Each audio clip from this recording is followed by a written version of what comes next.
Mark Carney likes to enjoy the finer things in life. Things that are not affordable for the peasants, like Grey Poupon Dijon mustard. Pardon me, would you have any Grey Poupon?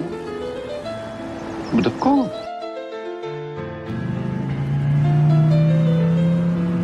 He appreciates the elegance of a Rolls-Royce and savors fine white wine. Carney telling Canadians that he's an outsider is like telling them they are blind. Carney embodies the same familiar recipe. That was the bottle. Mixing in a bit of WEF, carbon tax, That wasn't. and woke policies.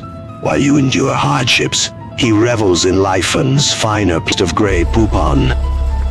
Pardon me, would you have any Grey Poupon? But of course. Pour forward, please. Mark Carney is made from the same luxurious recipe as Justin Trudeau. Go forward. He will bring Canada the same taste. Reverse. These luxurious men will handle Canada with the same care as a jar of Grey Poupon Dijon mustard. Oh dear. Grey Poupon, the taste of the elite and the burden of the working class.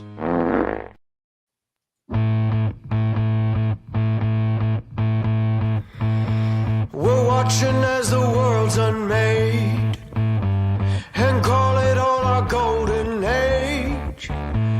Ooh, we are beyond control. Ooh, no vision can deliver us. We're golden calves until we're dust. Ooh, we're born upon a throne. Don't you know, ain't nobody safe from us. All you ghosts are better off where you come from.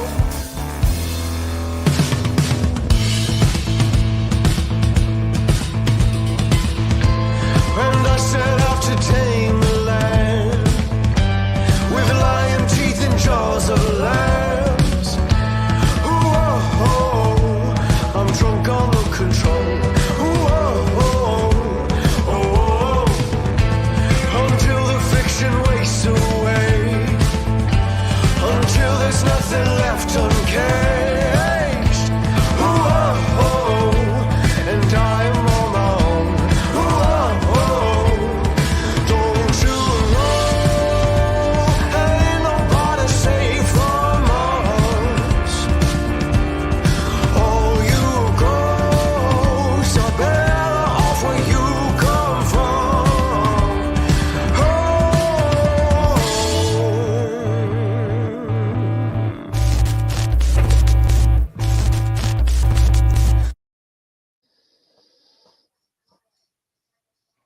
Hey, we are back. Another week has passed. How's it going, Mikerowaveable? Hey, Weathers. Things are good. Good to be back. Another week full of news and all sorts of craziness. It's going to be fun. Yes. How are you? It's good. You know, just another week going through, watching news, more doom scrolling, you know. But I don't know, just I was looking at our timeline for the current news and stuff, and I noticed there was a lot of little things and a lot of nothing. Yeah. You know, especially on this side of the border, which I'm pretty Exactly. sure we'll talk more about and all. But before we do, you know, once again, I'm Weathers. Hi, everyone. I'm Mikerowaveable. Good to be with We're the you. Common this week. Nonsense. And we're here to talk about current events, give a Canadian-centric perspective on the current news and how it affects us normal muggles people in Canada. Yeah. So on and so forth. We've been trying our best to absorb all the news in whatever form over the past week, to try to interpret it and talk about it, because we need to talk about it. There's so much going on. It feels like we're in this blizzard of current events. between the media here in Canada and in the United States. There's all this stuff going on, and as you said, Weathers, like sometimes it's hard to differentiate between, the really, really important stuff and the sort of propaganda stuff. And we're going to try to navigate that world as we go through this episode as best we can. Yes, and we're going to relate it to, of course, our thumbnail. If we can just bring it up again, this thumbnail that we posted last week. It's all going to be related to that one. Of course, we see Mark Carney on the left and Trudeau on the right. And of course, that relates to our current political situation, which, I don't know, just seems like limbo to me these days. There was this tension building up to like the tariffs. Are the tariffs coming? And then the tariffs got waved off for a bit, of course, under the promise that the federal government, Trudeau and all, were going to do something about mostly the fentanyl stuff. Mm-hmm. That's right. There's this talk of appointing a fentanyl czar and then beefing up the security on the border. And then of course, with all the pressure we got from the South on us to actually, beef up, man up, whatever you want to call it, especially when it comes to fentanyl and all that stuff. All it seems to have generated through a lot of people who are just around me is just this growing anger towards the Americans and, of course, the Orange Man himself. And I don't know. It's just, I don't know to what means, to what ends are we going with this and all that. And anyways. No, it's so what true. Do you think? No, I agree with you. It does feel like we are still in limbo here, as you mentioned. And we talked about this last week, in the last few weeks, that we're still in a state of prorogation, which is a fancy word for Parliament being shut down. So we don't have a sitting House of Commons or a government. And yeah, and these momentous events are happening vis-a-vis the Americans and Trump's new pro-tariff program. And we have an absentee prime minister, and the provincial premiers are scrambling around trying to do stuff because there's no real leadership at the top, at the federal level. So they're having to do it because Trudeau, we'll talk about this more during the show, of course, but Trudeau he's gone off to France. He's in Europe. Talking about AI of all things. Yeah. And meanwhile, we have this monumental trade crisis that is ongoing. And we're going to, I think one of the things that came out, actually, let's get to a timeline. Let's do that. Let me bring up our first item. This one. This is once again more DOGE action. Yes. And his cadre of wizards have gone through USAID and all kinds of stuff, which we talked about last week. A lot of inappropriate spending is I guess something we can call it, Or of course being hidden amongst, good intentions like HIV vaccines for some remote location in the world and stuff, all on taxpayers' money. And then, of course, hidden on all these are like billions and billions of dollars that have just evaporated, gone off, been passed on to somebody, and nobody knows who or what or when and stuff. And that's right. Of course, when they started cutting that off, we started seeing a whole bunch of Democrats, lefties, politicians on that side doing their protests and, trying to go into locked buildings. Don't know why. I don't know why they're so concerned, but they are. And we're just asking the questions and all that. It's been amazing so far. As many of you know, President Donald Trump sort of appointed Elon Musk as the head of DOGE, which is which is an acronym for the Department of Government Efficiency, I believe. And he's gone in and to audit basically these different government programs. You've probably heard talk of this over the past couple weeks now, or the past week in particular. And DOGE went in and was looking at this entity called USAID, which was the United States Agency for International Development, I think it was. And they've been looking at all the expenditures, and so many of them have gone to these woke international initiatives all over the place.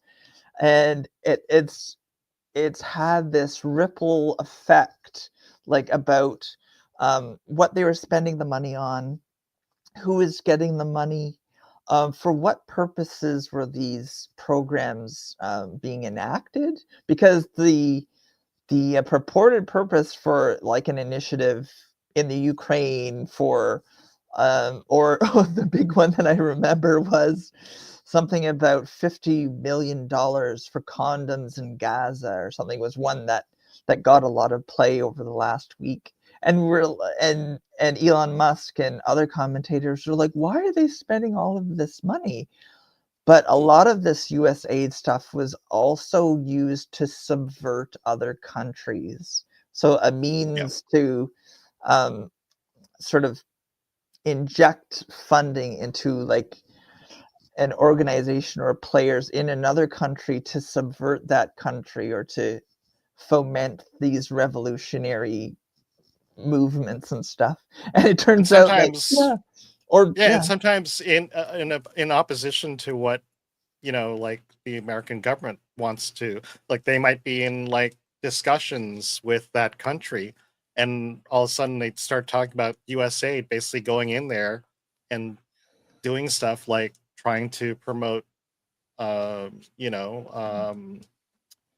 causes that yeah, go against like the you know what the government wants there. And so it makes like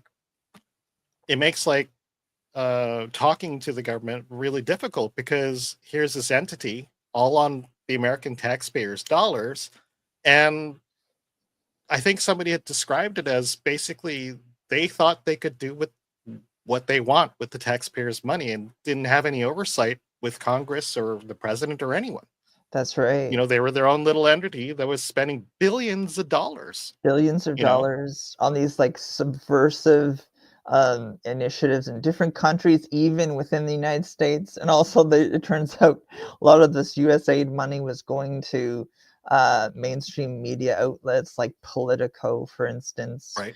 Even USAID was sending all sorts of monies to the BBC of all places, you know, the British Broadcasting Corporation, the WEF as well, like the World Economic Forum. And the other thing that, like you just alluded to, Mike, Weathers, the Treasury Board, it turns out there's these ripple effects in the Treasury Board as well, where the Treasury Board is just serving as this rubber stamp organization where any monies that were going out of, you know, almost the entire government, but in this case USAID as well, were being rubber stamped by Treasury Board. So all these billions, probably in excess of, like, we're talking probably in the trillions now, but USAID in the hundreds of billions. All these monies going out with no oversight, with no accountability. Right. It's amazing. And all this all on taxpayers' money. I mean, like when you have like basically like North Carolina after that devastating hurricane that they had last year, and like at the end of the summer last year. Yes. And up until now, they haven't gotten any assistance. And they're right. still out there with muddy front yards and destroyed homes and stuff. And all this money could have gone to helping rebuild that part of America. That's why are, I mean, I understand, you know, like doing like, you know, real aid assistance for like other nations and, you know, helping them recover and stuff, because, you know, you want to do something good as a nation and all that stuff. But when you're blowing like unaccountable like billions of dollars like to these causes that pretty much go against like the values of like the taxpayer who pays that bill, That's right.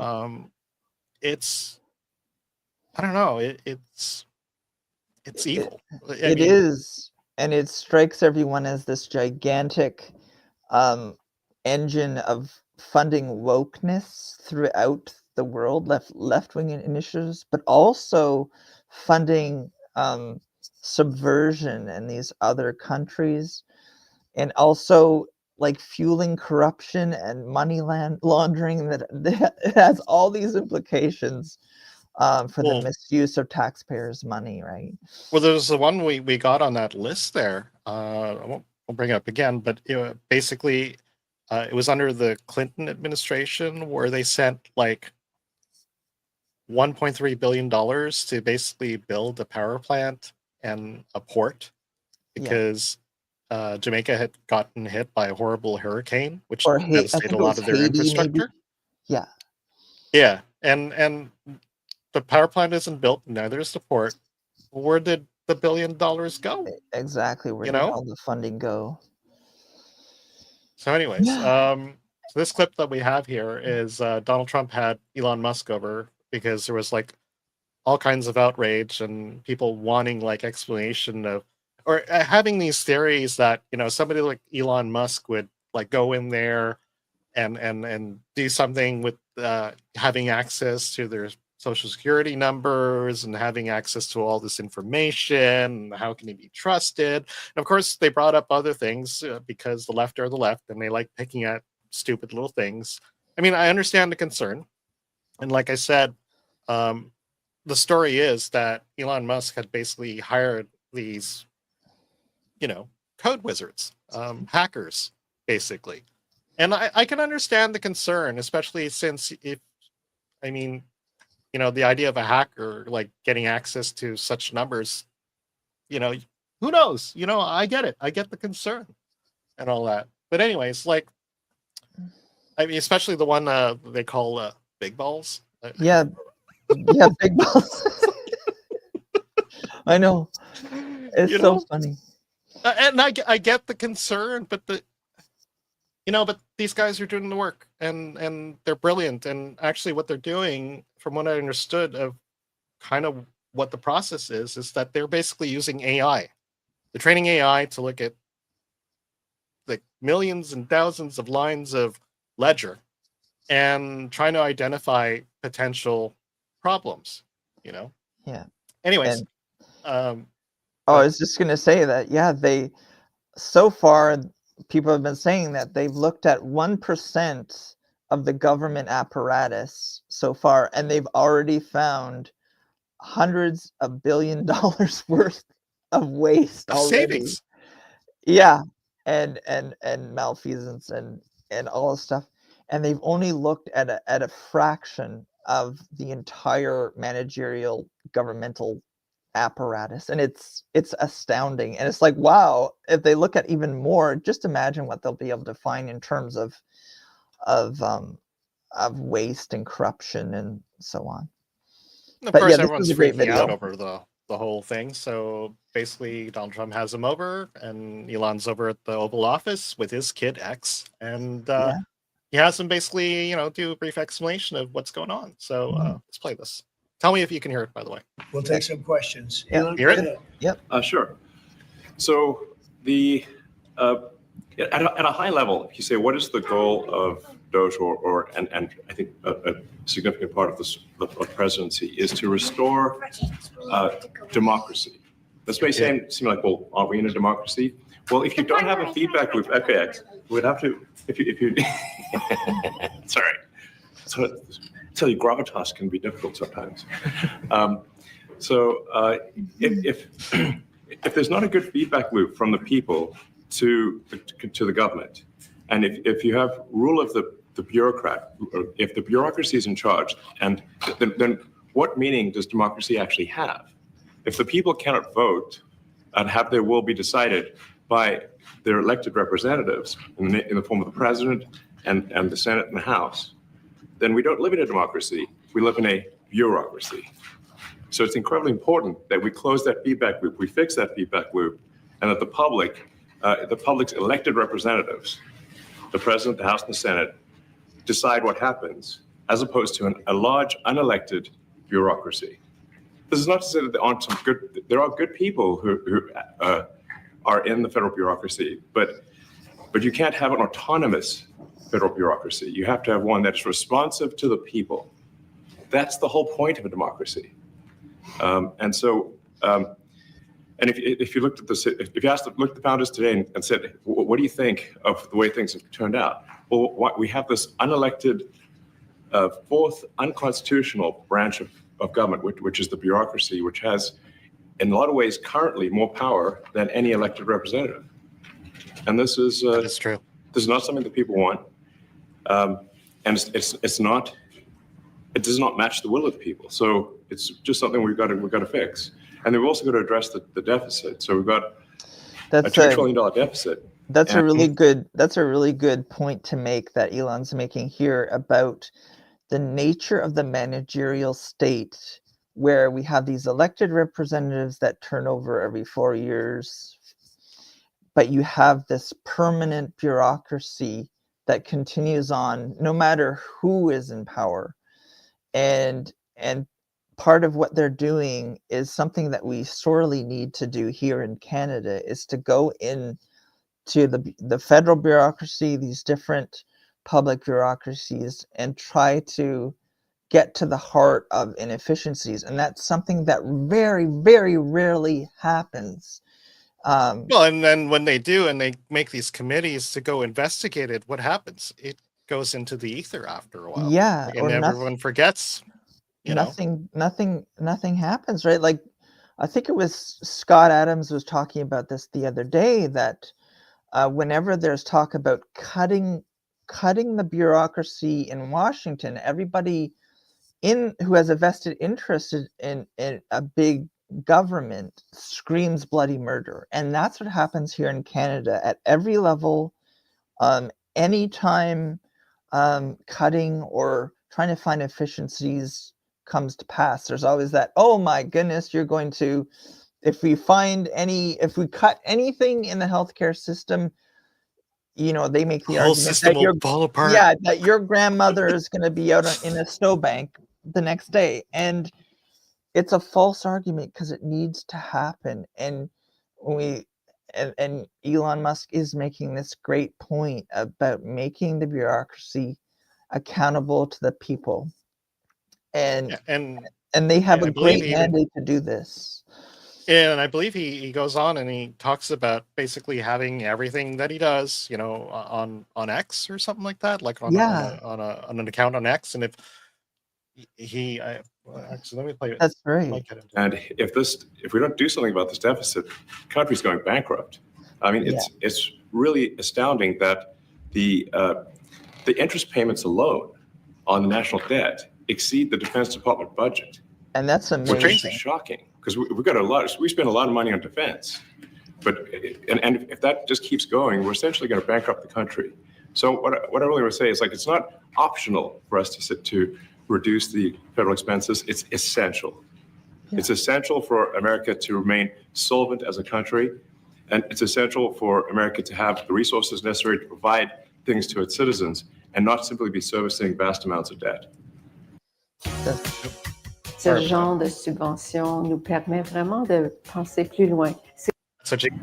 And also, could you mention some of the things that your team has found, some of the crazy numbers, including the woman that walked away with about 30 million? Right. Crazy. Well, we do find it sort of rather odd that there are quite a few people in the bureaucracy who have ostensibly a salary of a few $100,000, but somehow manage to accrue tens of millions of dollars in net worth while they are in that position, which is, what happened at USAID. We're just curious as to where it came from. Maybe they're very good at investing, in which case we should take their investment advice, perhaps. But just there seems to be mysteriously they get wealthy. We don't know why. Where does it come from? That's right. And I think the reality is that they're getting wealthy at taxpayer expense. That's the honest truth of it. So, we're looking at, we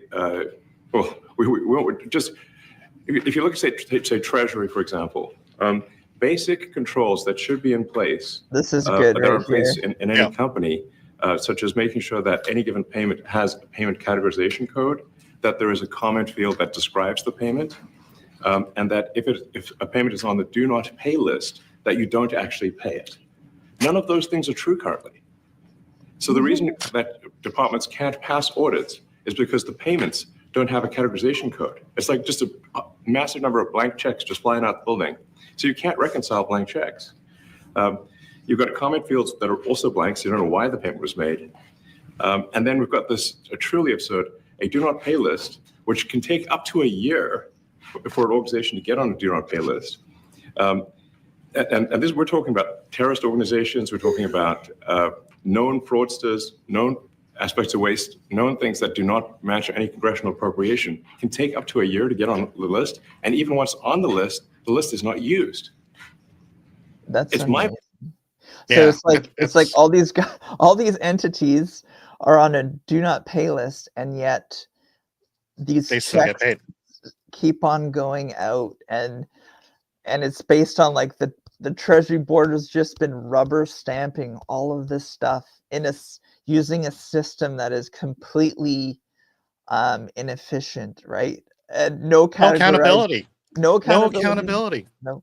It's just like, a big blank check for the American taxpayers, and like bodies like USAID are basically sending checks all over the world, and there's like no control, and they've been running under this idea that they're not accountable to anybody. That's right. And as Elon Musk was saying earlier, like the United States is basically indebted to the tune of something, it's crazy, right? It's like something like $36 trillion or something of national debt. And to service that debt, it costs more than they're spending on the military in the United States, which is like something like, the military budget is something like $2 trillion or whatever it is. It's huge.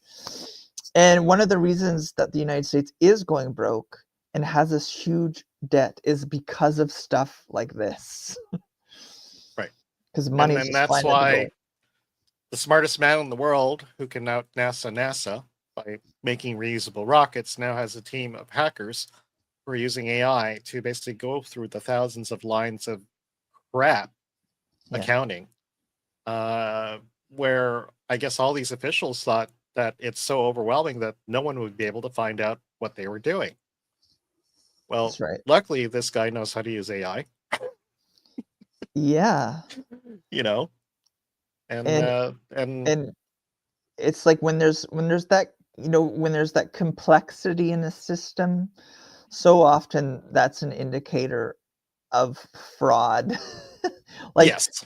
And I was gonna say about the whole big balls controversy is hilarious, because it's just a desperate way of some of the people who have a vested interest in this corruption continuing. We're trying desperately to deflect from the actual corruption. They're like, oh, look at this young hacker fellow on the DOGE team who may have said some inappropriate things on his social media. Let's focus on that and call him a racist, as they always do, instead of trying to deflect from the real problem and the waste. Yeah, they made such a big deal out of this dude named Big Balls, and from what I understood of the story, he had said, or they'd found something that he had said that was racist. He actually resigned, thinking, I guess you resigned because I guess you thought that, it was something worth resigning about.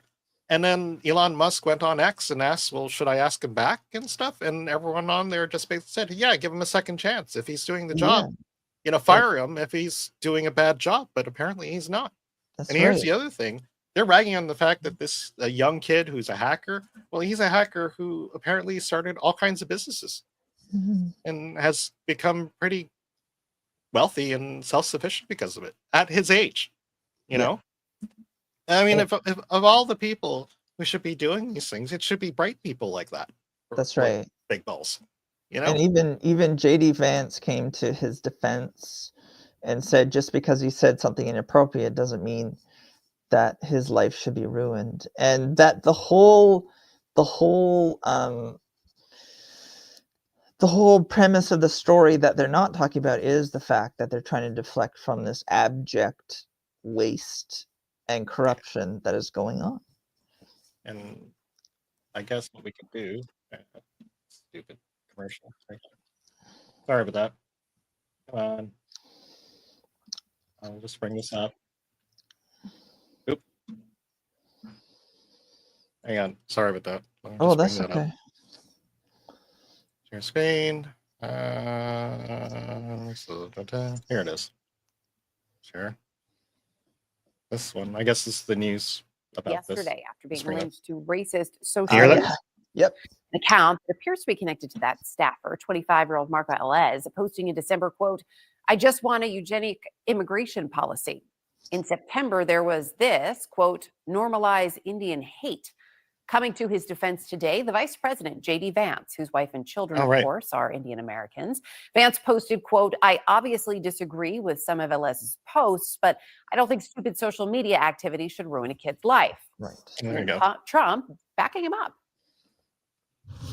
Well, I don't know about the particular thing, but if the vice president said that, did you say that? I'm with the vice president. Renee Marsh is out front. Anyhow, so the media is just trying to grasp at straws here, and meanwhile, Elon's like marching through and with his team of wizards, and they're basically cleaning up the government, which I kind of wish they were doing here. Yeah, me too. And I think it's such a significant story in the sense that the usual suspects, like on the left in particular, they think that calling someone a racist is a magical tool that they can use to get something stopped dead in its tracks.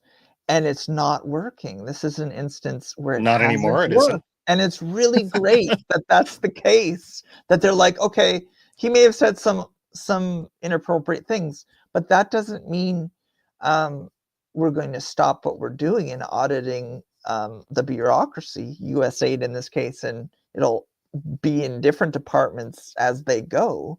And they even reinstated the fellow, big balls. Yeah. And that's great news. I think that's a positive development, right? Because that and I mean, I think when somebody had said like especially in that space that on X when he brought the poll up that if you're going to fire him for doing a bad job. That's right. And like you were saying earlier, Weathers, about the transparency, like so often these showboating politicians, they pay lip service to transparency and then they keep everything secret. But this is a case where Elon Musk and the DOGE team have set up their X Twitter feed talking about all their actions, like DOGE is doing this, DOGE is looking at this. And they even set up a separate DOGE website where you can actually see the actions that they're taking. Because, I mean, transparency is one of those words of the decade that we always hear politicians and non-elected bosses officials, and big companies, and they all talk about it, and they say the mechanism's in place, there's transparency, and then you go on the website and the website fails.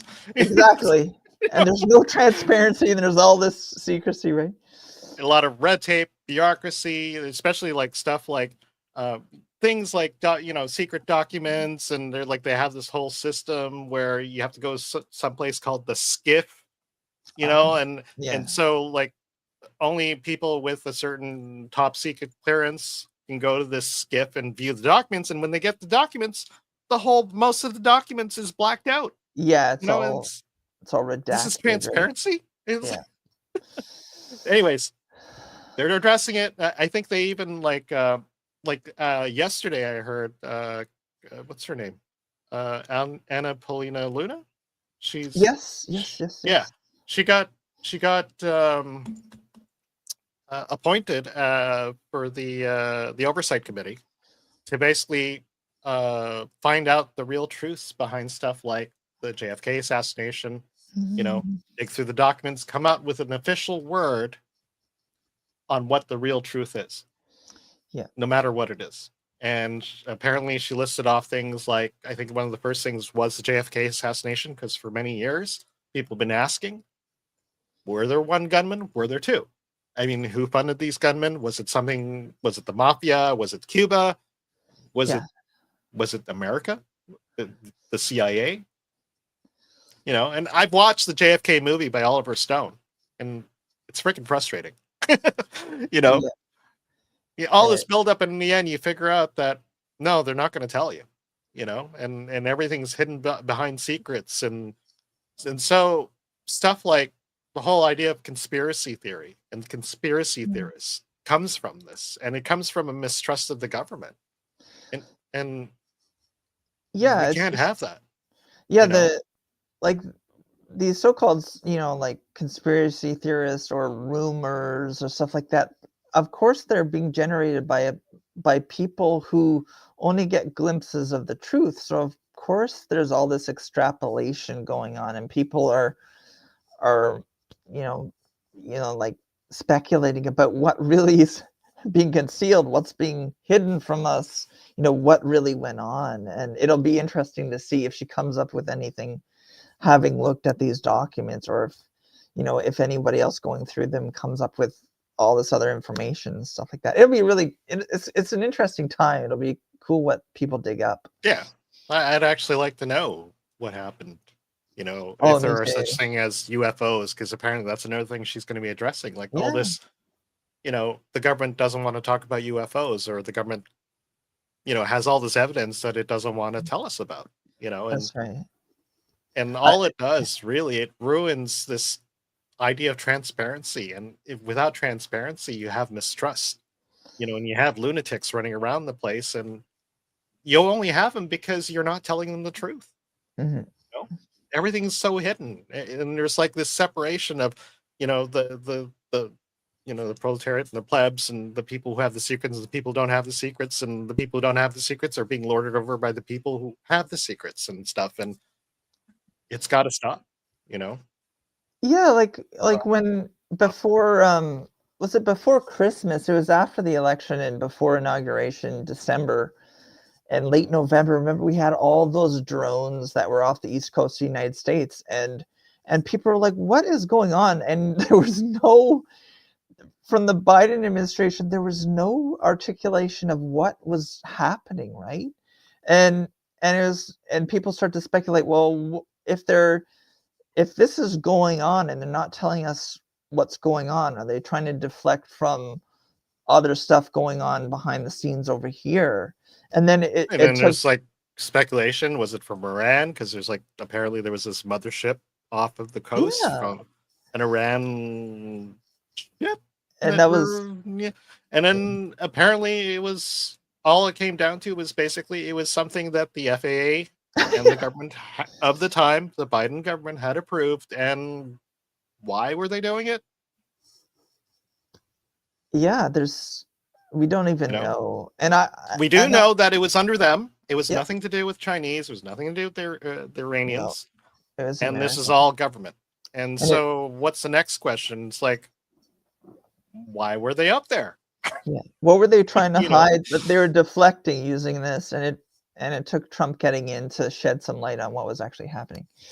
Well, even that, that's the thing. I mean, he hasn't really come out with why were they up there? He's confirmed that they were from the United States. That's right. And they were under government approval. But what was the purpose? Yeah, what was the purpose behind the silence? Were they deflecting from something else that they were doing? Probably. Well, I mean, think about it. You have a bunch of drones up there with cameras looking down on, the areas that they were in. Spying? Looking for domestic enemies? I don't know. Who knows? Yeah. Who knows? Hopefully they'll find out, and we'll know eventually. Yeah. Anyways, going back to our timeline, of course, there's the ongoing protests from politicians. This one is, I don't know if you know Maxine Waters. I do. She's a nutcase congresswoman or senator or whatever. And this is them trying to get into the building, the Department of Education, the Federal Department of Education, and all that. So, don't shut the can you hear it? door. We're coming in. Who are you? You're not coming in. Who are you? Who are you? Who are you? Who are you, sir? Do you have business here? Yeah. Yeah. I have sent the secretary, I have sent the assistant secretary a Definitely have letter business here. alerting her that we would be here today, and we've asked her for a meeting. Yeah, I don't know that that's been accepted, so until that's accepted. Wait a minute, wait a minute. Who are you? Who are you? And what do you do here? And What do you do here? this guy has a shitty job. Get out of the way. We pay for your job. We pay you. We're members of We pay Congress. you. We're not We are Members of here. Congress. Nobody has accepted a meeting.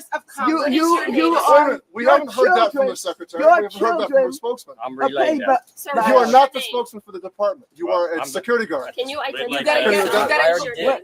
Anyways, you get the idea. So there were more protests. This one was at the Department of Education, the Federal Department of Education, and they were trying to get into the building for whatever reason. Yeah. Just to show that they can, and because I believe because of the audits, everyone's been locked out, just like in the USA, and they wanted to come in and raise a stink and whatever, and they're finding out that I wonder if they brought their shredding machines with them. who knows. Anyways, Oh my gosh. so that crap happened. Okay, what's next on our timeline? Just a few. I'm just going through like little bits here. There was the Benjamin Netanyahu visit. Yeah. Once again, minor details. They talked a bit, and I think the one thing that came out was the idea that Trump had that he would, if they weren't going to work things out, that he was going to basically do it for them. Yeah. Which is exactly. something I believe the people of the area don't want anyways. So Yeah. And that's sort of that the Americans would secure Gaza and then develop Gaza into some sort of like, it was hilarious. It's like speculation about the redevelopment of Gaza under like the auspices of the United States. And of course there's all this opposition, and going forward, like Trump has set this deadline for this Saturday at noon Eastern time, I assume. That all the Israeli hostages have to be returned. Yes, Israel. that's what he was dealing for, basically. Yeah, because I mean, Hamas still apparently has these people. That's right. And, they've been like sort of repatriating them in dribs and drabs, but they're still hostages being held by Hamas. And in the interim, the Israeli forces have mobilized. So it's still the Middle East and Gaza right now is a mess. And Netanyahu, it's really funny though. Like when Trump was talking with Netanyahu and he floated that idea about Gaza Strip going under American control potentially was hilarious, because Netanyahu was like, what? And one of Trump's advisors was like, what? But it was such a Trumpian thing to do. He was like, in the sense that like, if you guys can't get along and settle this, I'm gonna just do a Trump move and do it. So anyway, well, it's been going on for so long, and these guys can't, like, there's been attempts, like there was once, not kind of a decade ago, I think, there was even a point where he seems to be coming back, and somehow they work things out, kind of, and then it just went to hell again. Yeah, like, it's been basically during the Biden presidency. It's irreconcilable, really. Yeah, both sides are pissed off at each other for various reasons, and they're all very valid. I hit you and you hit me, and all that. I don't know if have you ever watched? I forgot what the episode was. It was classic Star Trek, right? And they get on this planet where basically, because of a book, the planet, the residents of the planet have basically turned into it was basically a book on the Chicago mafias, right? Oh yeah, remember that one? I think I saw that. They were all in like 1920s costumes and stuff. Yeah. So these aliens have basically adopted the lifestyle of the mafia, right? So everyone on this planet were mafias, and they were like groups of mafia battling each other, and to no end, And then of course Kirk, being Kirk and kind of like being Trump, basically comes in and says, "No, we're gonna fix things." Yeah. They That's changed their attitude right away, and they said, "Hey, no, we could deal with this, and you know what? We'll cut you in on a deal." and that's basically the end of the story right there. But I mean, that's kind of what he's doing, is what I think he's doing.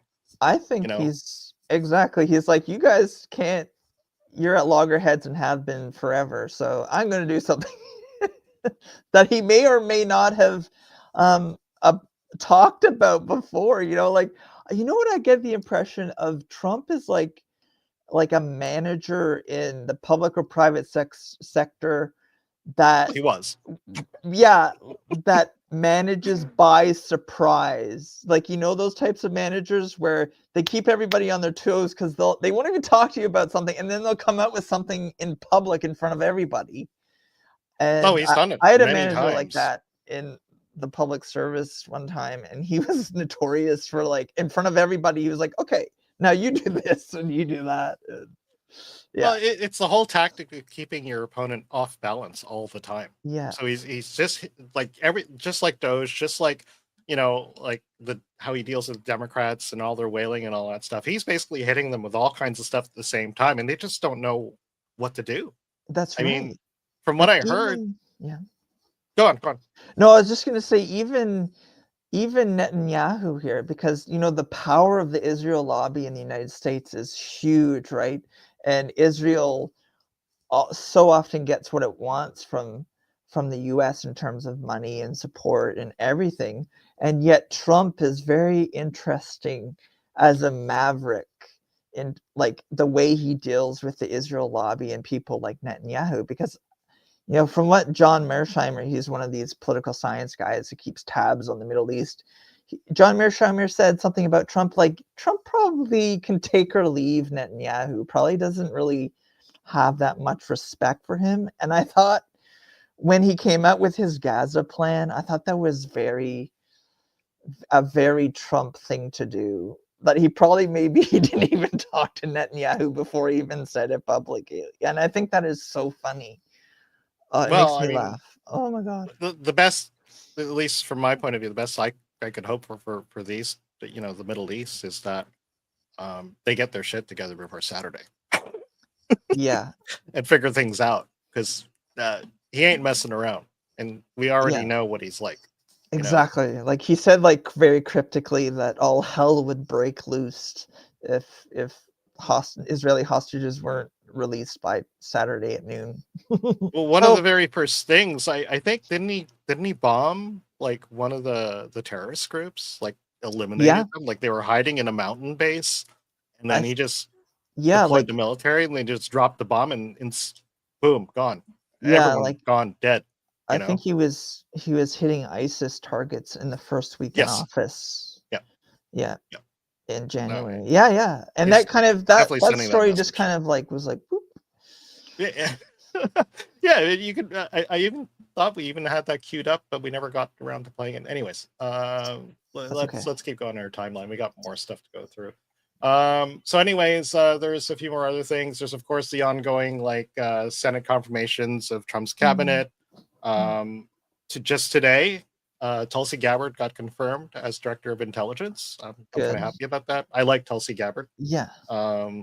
She's actually an ex-Democrat who basically walked over to the Republicans and supported Trump. Basically, and at one point even, I believe, what was that? She was going for the leadership of the Democratic Party, and she was debating Kamala Harris. She was debating Kamala Harris, right? And brought up the fact that she was the one who brought up the fact that she was basically extending people's sentences, like basically people who did stuff like drug criminals or career criminal, drug users and stuff, and extending their sentences so she would have basically a prison gang to work roads and stuff, basically indentured people. Kamala Harris, black woman who wants to constantly wail about how the black people were made slaves, had basically done this, and that basically sank. This was the run up for basically leadership of the Democratic Party, the same one that basically Joe Biden had won leadership of, and eventually had gone on to become president because of it and stuff. I didn't So realize. during that round, Tulsi Gabbard had taken out actually Kamala Harris, who's basically running for the same position as Joe Biden. Oh, interesting. I didn't realize she was a combat veteran, but yeah, Yeah. she had 3 deployments in the Middle East and Africa. Yeah, And- she's a soldier. She's definitely has military experience. She's decorated. I believe she's a major, or something like that.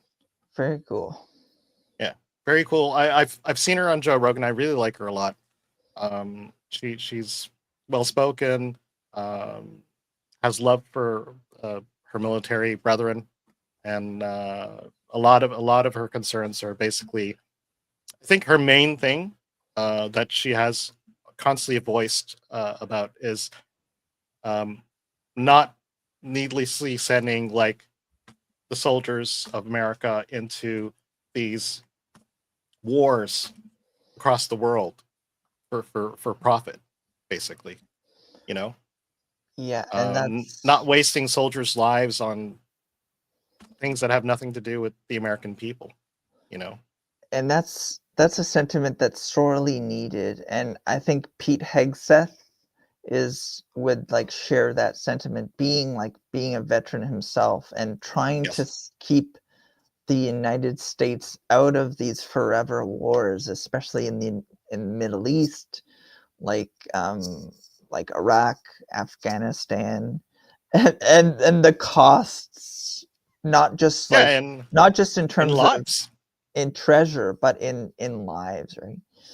Yeah, because there's no they have no I mean, the idea is that these politicians who probably don't have any, you know, children in the military themselves, or at least if they do, they're not in these like dangerous spots, you know, thinking that they can basically send like the U.S. Army to do their bidding for profit and not have a consideration of the losses and stuff.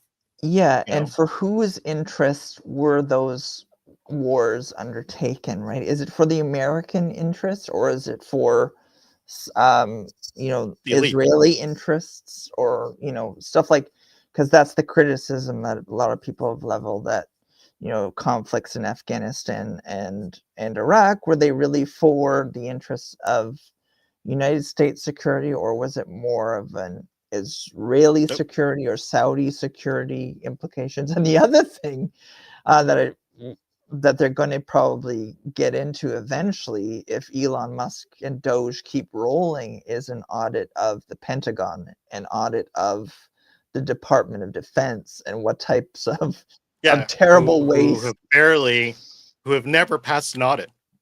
Right. Yeah. And I believe it's something that Elon Musk brought up in that earlier clip later on. He commented on the fact that, once again, because these transactions don't have categories, you know, labeled to them, that these transactions become lost. That's right. And I have this more waste and more disregard for the American taxpayers and American soldiers, and, you know. Go on. What were you saying? Oh, I have this feeling, and I'm not sure if it's the way the American government operates, but I have a feeling that Treasury Board here in Canada and Treasury Board in the United States acts as this power node. Is like the different departments go through Treasury Board to get their expenditures approved, and it goes out. And it'll be interesting to see to what extent, you know. I would imagine it's just like the Treasury officer or the finance officer in a company who has to basically put the final stamp on it and stuff. Yeah. Exactly. You know, and apparently, according to Musk, I invite everybody to actually take a look at those clips, and we'll list those clips actually at the end of the show in our comments. But take your time, please. I invite everybody to look at the clips we dig up and to watch the full videos, because we don't have time to play them all. We would like to, but please take a look at them, and they're quite eye-opening. That's right. You know, they've opened my eyes, and I've only been really watching this for the last year or so and stuff. You know. Anyhow, so let's get back to our timeline, because we definitely have to get back to our main topic eventually. All right. Like I said, the timeline I saw this week was a lot of little things and a lot of nothing in the end, kind of thing. Because it just feels like there's a lot going on, but the world still hasn't moved from the last week. But anyways, probably next on the timeline is this one. Hang on. And we'll put this up. And stop presenting. And then present again. I'll get good at this eventually. What's this called?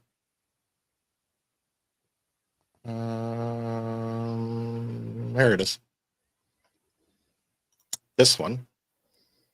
Oh yeah. So this was on Super Bowl day. Yeah. And this is, of course, the declaration of tariffs, 25% tariffs on all steel and aluminum imports and all that. So I'll play it. If you want me to stop, just let me know. Yeah, and also the renaming of the Gulf of Mexico to the Gulf of America. Like you can see the map behind him on the right desk there. Right. That's another thing, which is another executive order that he signed. Well, we talked about it. Yeah. You and I talked about it yesterday, and the significance of renaming the Gulf of Mexico to the Gulf of America. But we'll get into it more after the clip. But let's play it.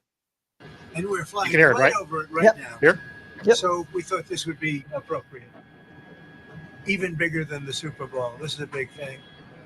And almost everybody now has assented to that. On board, ladies and gentlemen, if you could please direct your attention out the right side of the aircraft. Air Force One is currently in international waters, for the first time in history, flying over the recently renamed Gulf of America. Please enjoy the flight, and we are now about to head westbound to Super Bowl 59. Wow, he did that well. That's a good job. Isn't that nice? You know, we're about make America great again, right? That's what we care about. Okay, here we go. So what's this? He's signing the executive order to rename the Gulf of Mexico. Oh, is it?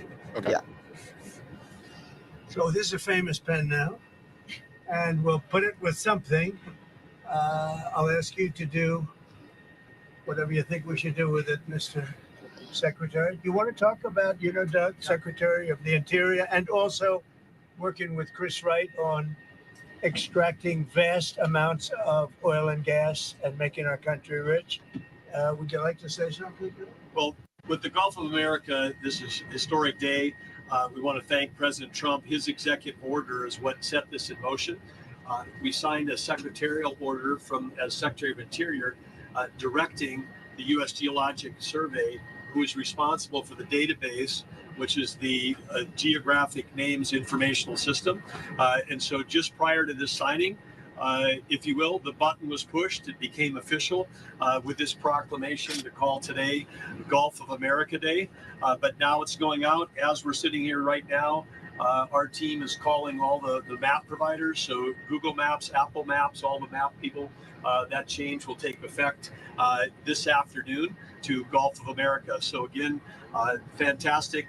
Thank you, President Trump, for setting this all in motion with your executive order. It's an exciting, fun day, and great to do this as we're flying over the Gulf of America.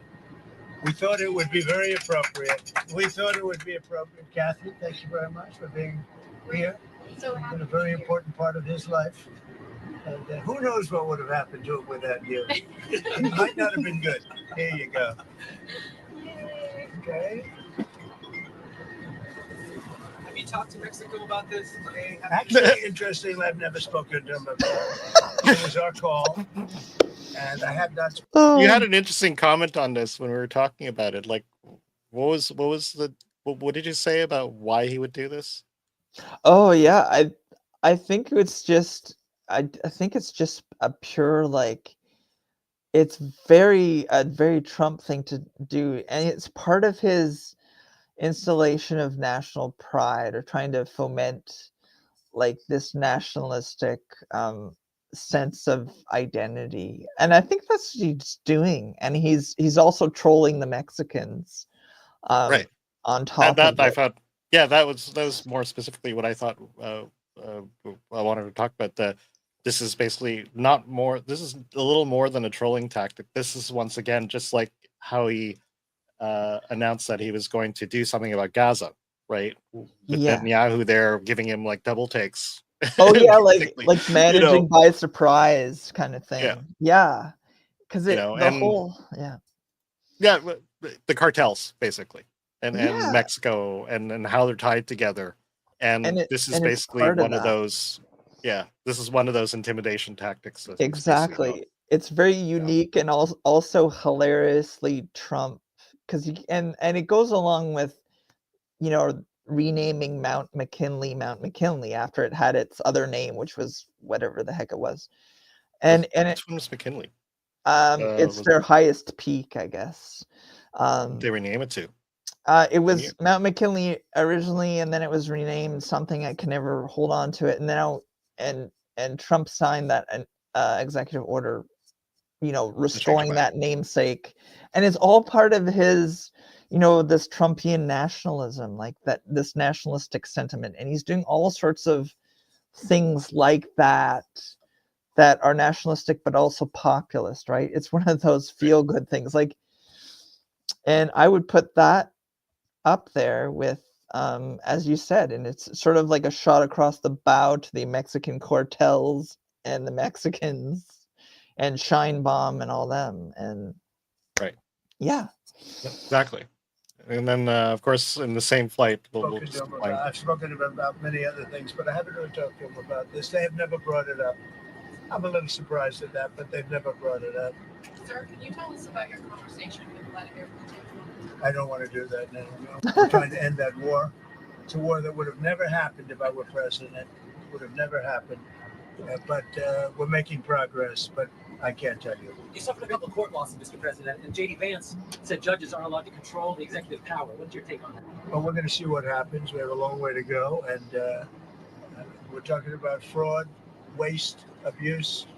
And when a president can't look for fraud and waste and abuse, we don't have a country anymore. So we're very disappointed with the judges that would make such a ruling.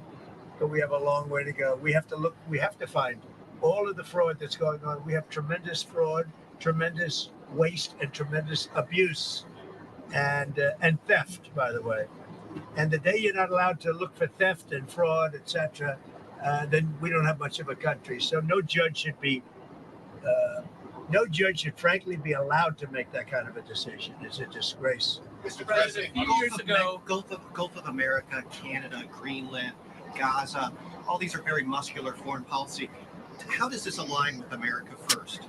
Because it makes us bigger, stronger, and better, and more protective. We need Greenland because of national security, international security, world peace. And we'll have to do that. Canada, we'll see what happens with Canada, but the people of Canada would be paying less than half of the tax. If you look at the tax, they're going to be paying less than half the tax. They don't pay very much for military, and the reason they don't pay much is they assume that we're going to protect them. That's not an assumption they can make, because why are we protecting another country? Now, I love the people of Canada. We have a great relationship.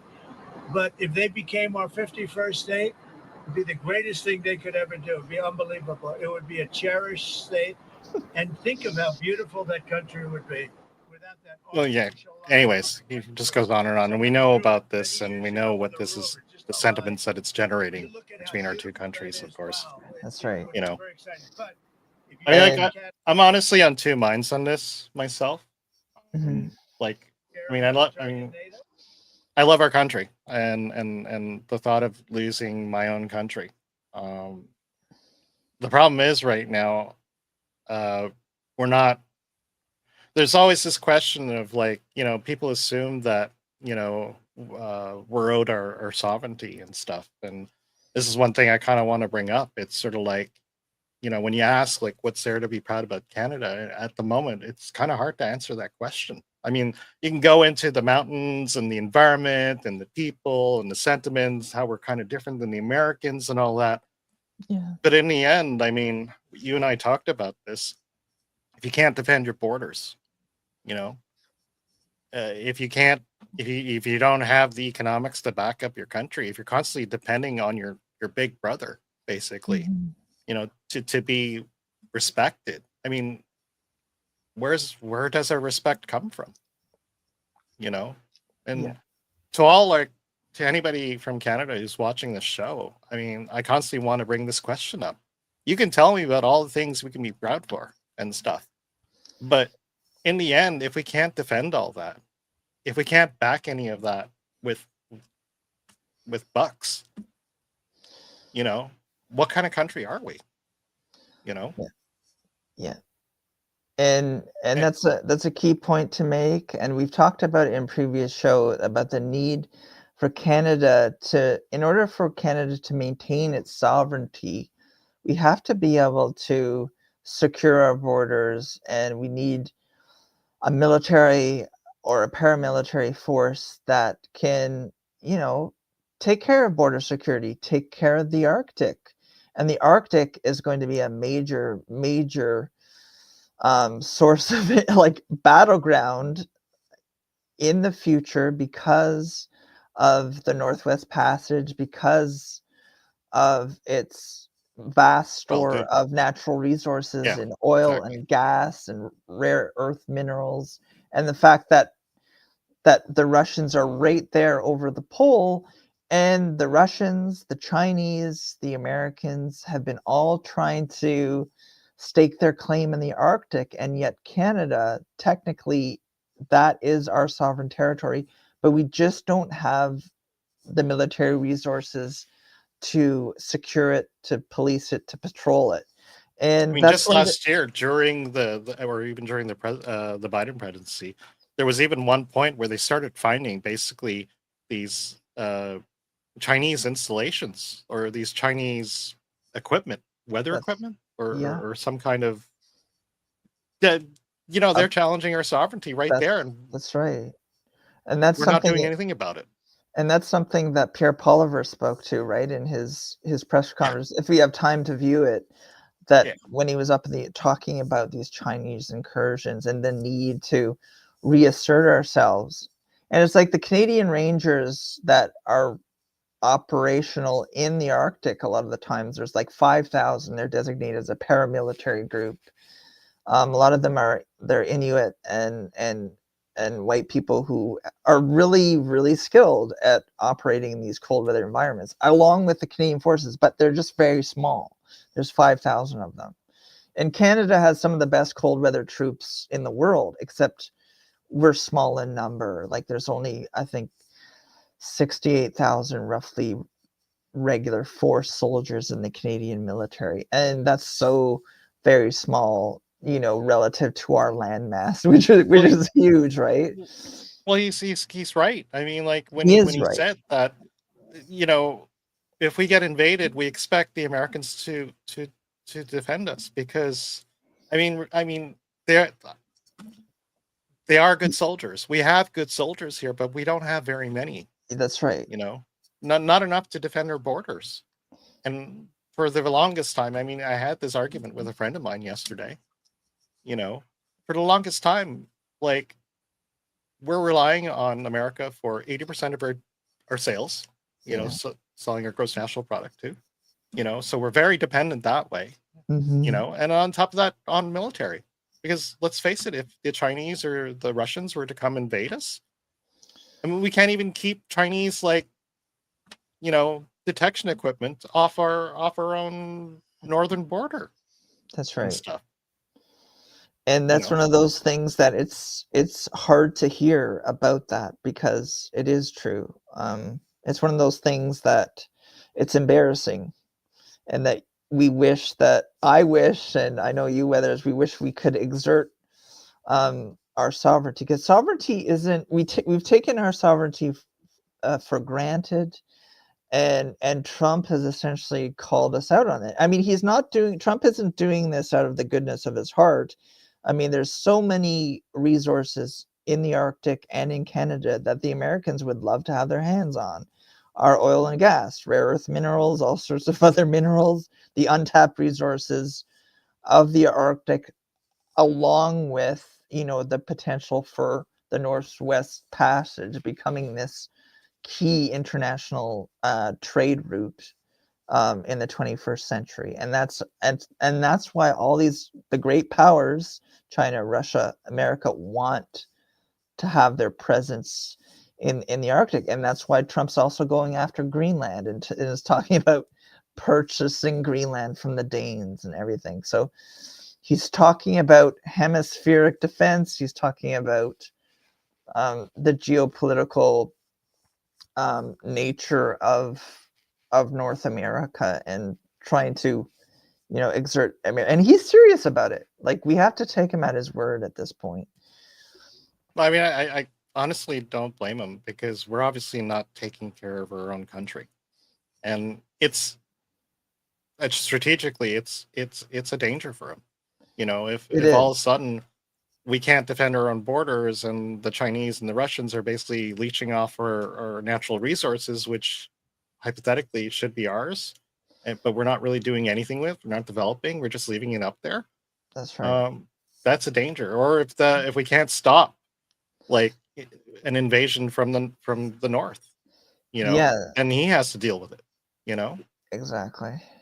And anyways, those hard truths. And of course, there was this. Can you tell me if you can hear that? Of course, the commercial. I can hear it. Yeah. 4 seconds. There we go. This once again the same flight on the way to the Super Bowl. I'll I be believe the announcing same flight that we probably just Tuesday seen. or Wednesday Oh, yeah. at the news conference, reciprocal tariffs, and very simply, it's if they charge us, we charge them. That's all. When does it go into effect, sir? Almost immediately. But I'll be announcing the details of it, highly detailed, and it'll be great for everybody, including the other countries. But if they are charging us 130% and we're charging them nothing, it's not going to stay that way. It won't affect everything. So anyways, so that was announced just before the Super Bowl. And of course, this endangers, like, as Canadians, we have steel production in Canada. I think it's mostly centered in Alberta or something like that. And also Quebec. in Hamilton, Steel Town, like there's Right. steel production, aluminum production, and the problem is for our steel and aluminum exports are pretty substantial to the United States, and the United States imports a lot of steel and aluminum from Canada because of in the automotive industry and whatever else, the defense industry and shipping and all sorts of other uses, right? So this is just they need our steel right now, and it's going to, and this this is an escalation.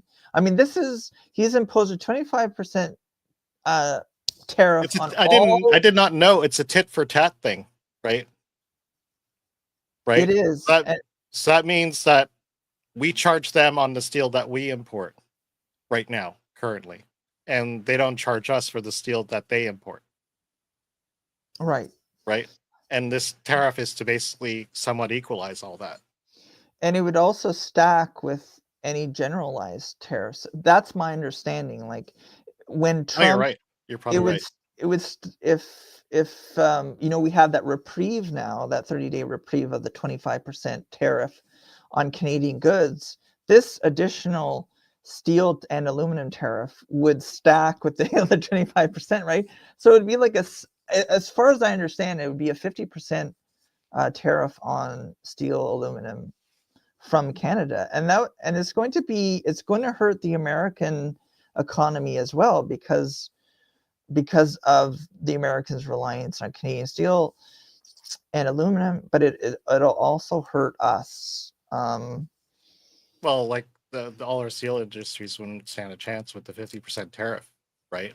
Yeah, and here's the other thing on top of that. I mean, they had Detroit. It was a steel manufacturing city, and it's now in ruin because companies are now buying steel north of the border from us, and we're preventing them from. Of course, with our tariffs on our side, nobody wants to buy the American steel.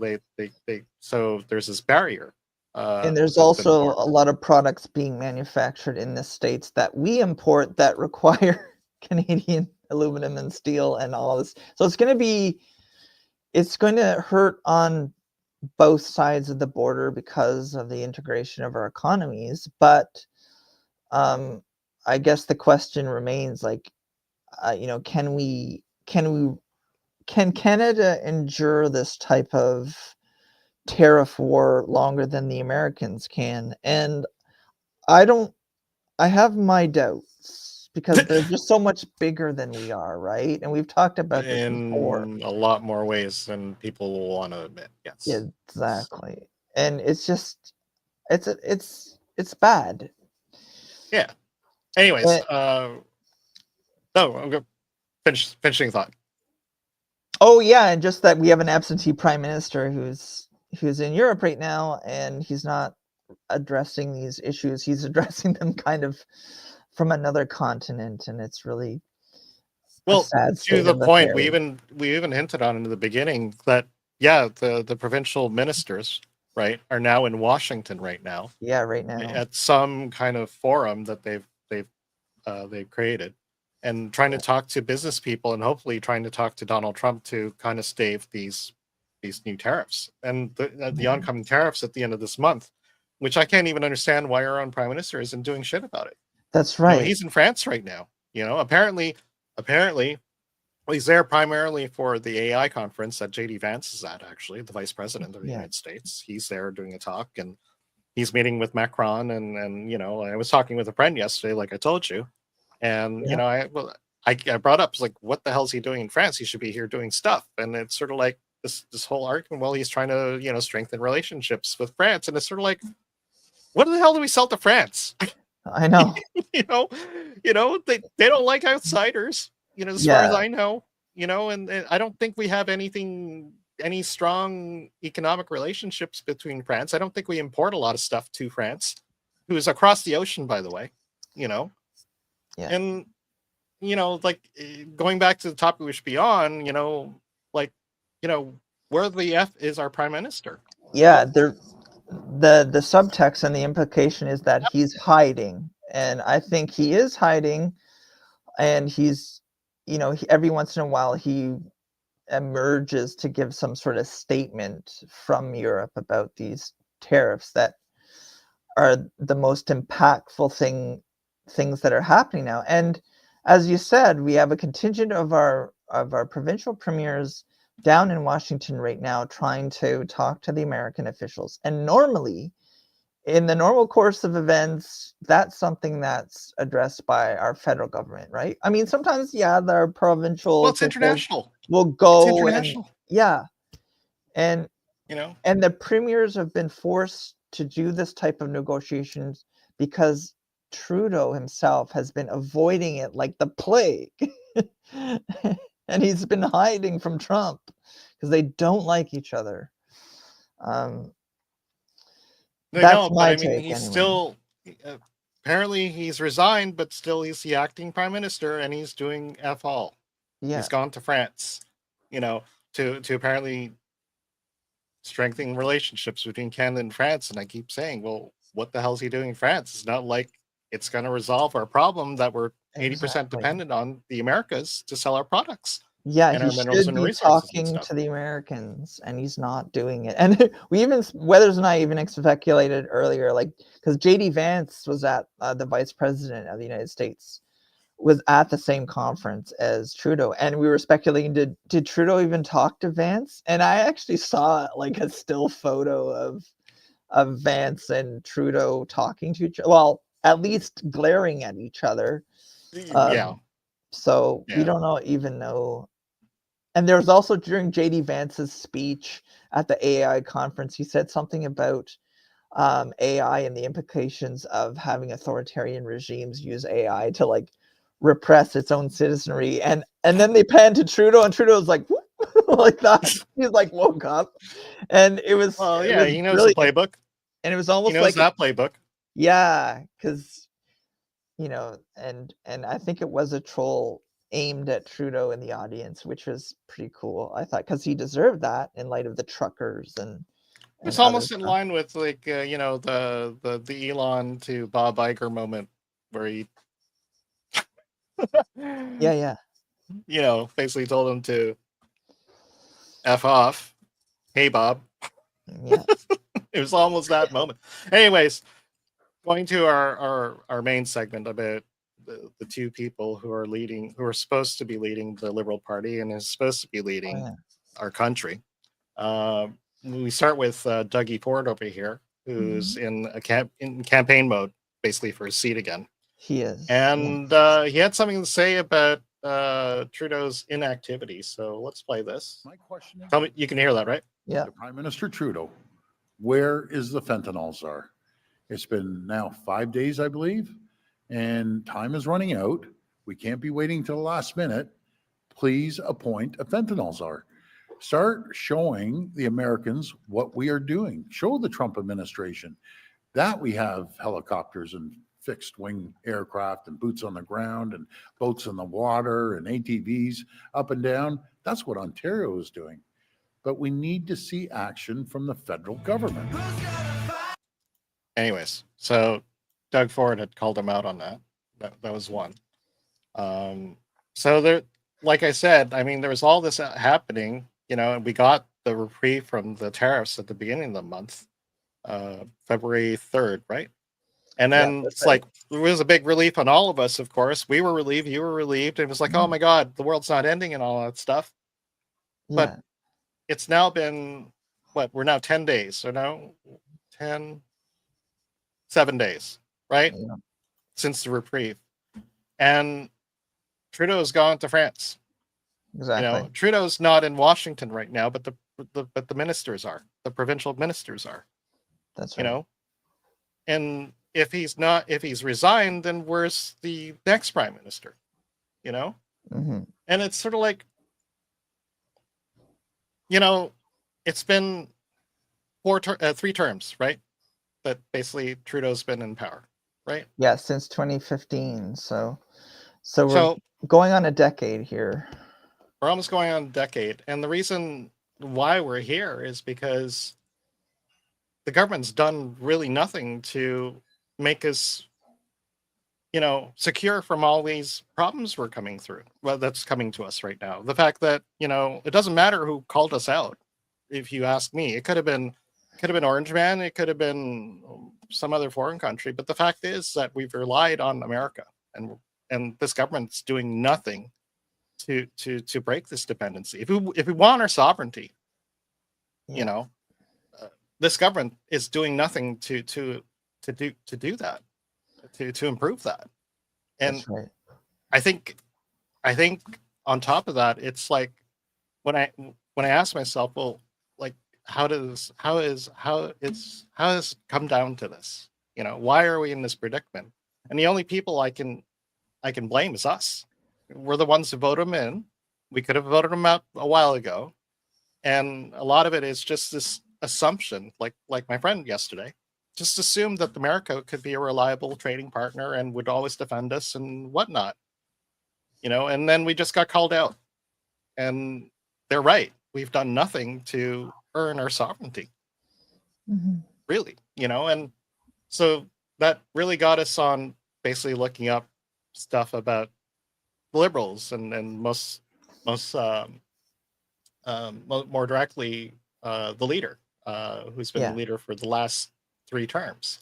And so where is that?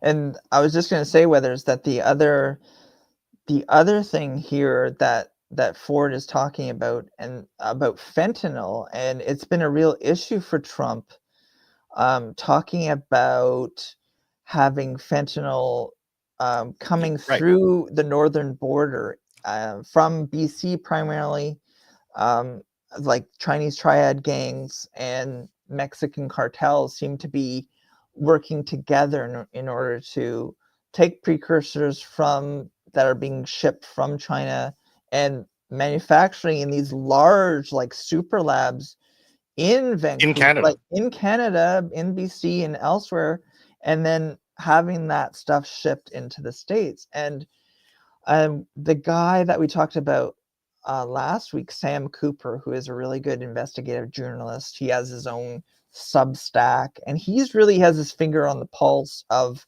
what's going on with fentanyl trafficking and organized crime, like triad gangs from China and their connections with the cartels. And he made the very, very sort of bombshell announcement. Oh yeah, right. That he knows, based on his investigative work, that the liberals, the Trudeau liberals, are implicated in getting kickbacks from the proceeds of the illicit fentanyl trade, which is pretty huge, right? This And one, right? yeah, there he is. Sam Cooper's on the left, and he's the guy that he's written like a book called Willful Blindness, which is really good. And he goes into like really like minute detail about things like the Vancouver method, which is the triad gangs method of selling fentanyl, laundering it through Vancouver and BC casinos, and then back in around to the housing market, and how that perpetuates itself, and the failure of officials at almost every level to do anything about it.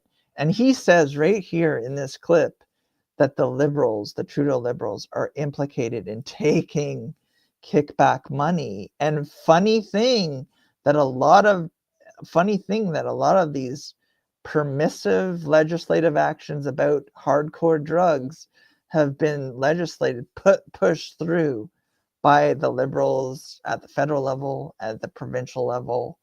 And it's like, I wonder if they're getting money. And it's interesting what Sam Cooper says right here. Here, I'll play it. Daniela, I'm hearing from current and former high-level police officers that say, despite what the Globe and Mail or Daniel Dale at CNN are reporting about, 40 kilograms is it. No, Canadians have no idea the level of criminal money laundering running through our cities that's connected to this. So that's the issue. I just want to add, before we look, where do we go from here? What Mark is saying about a hurricane, that hurricane is going to hit us with 25% or more if we don't put a real fentanyl czar in place. That is someone with credibility, that the US government, look, they're not going to be fooled if you put a Justin Trudeau office lackey in that position. They need someone that can assure the American government that the RCMP will work with the DEA. If they want to put a wiretap on a triad boss or a cartel boss in Vancouver and Toronto, because it didn't happen before. The last point is, look, this US-Canada strike force on organized crime, I believe the American government is going to want to see legal memorandums of understanding signed with Ottawa saying, this isn't just pretty language to put off a tariff. This is some sort of joint laws between Canada and the United States where we will have, you working with the fentanyl czar. If the FBI and DEA want to come up to Vancouver and bust one of these triad command control money laundering nodes, which, by the way, I'm afraid, I'll say it, some of these bosses are connected to funding of the Trudeau liberals. I'll just drop that because it's true, and I believe the Trump administration knows it. So the Americans, we're now, in the Germany-Greece European Union relationship, Canada and United States are there. They're not trusting our word anymore. They need to see our homework. All right. So that's a bombshell, right? Boom. Yeah, that just came today, this morning, right? It was recently. Yeah, it was this week. I can't remember if it was this morning or not, but yeah, it's in the last week or so. And this is not something new, is what I'm understanding, especially with some of the stuff I've been watching online. Yeah. Like this clip over here, this one. Right? So this, wait. You see it? Yeah. So this is basically an inquiry that happened, I guess, last year sometime on the fentanyl problem in Canada. And like a lot of people keep bringing up, it's only 1% across the border, right? We don't know. We really don't know. They claim it's 1% because that's all they've bothered to find, And these RCMP are basically reporting how bad the problem is. So this was last year, apparently. How many people do Can you hear it? estimate Yep. are involved in the production and distribution of fentanyl in Canada? Do you have like a ballpark estimate? Is it 1,000 people? Is it 10,000 people? I don't have a ballpark figure on it.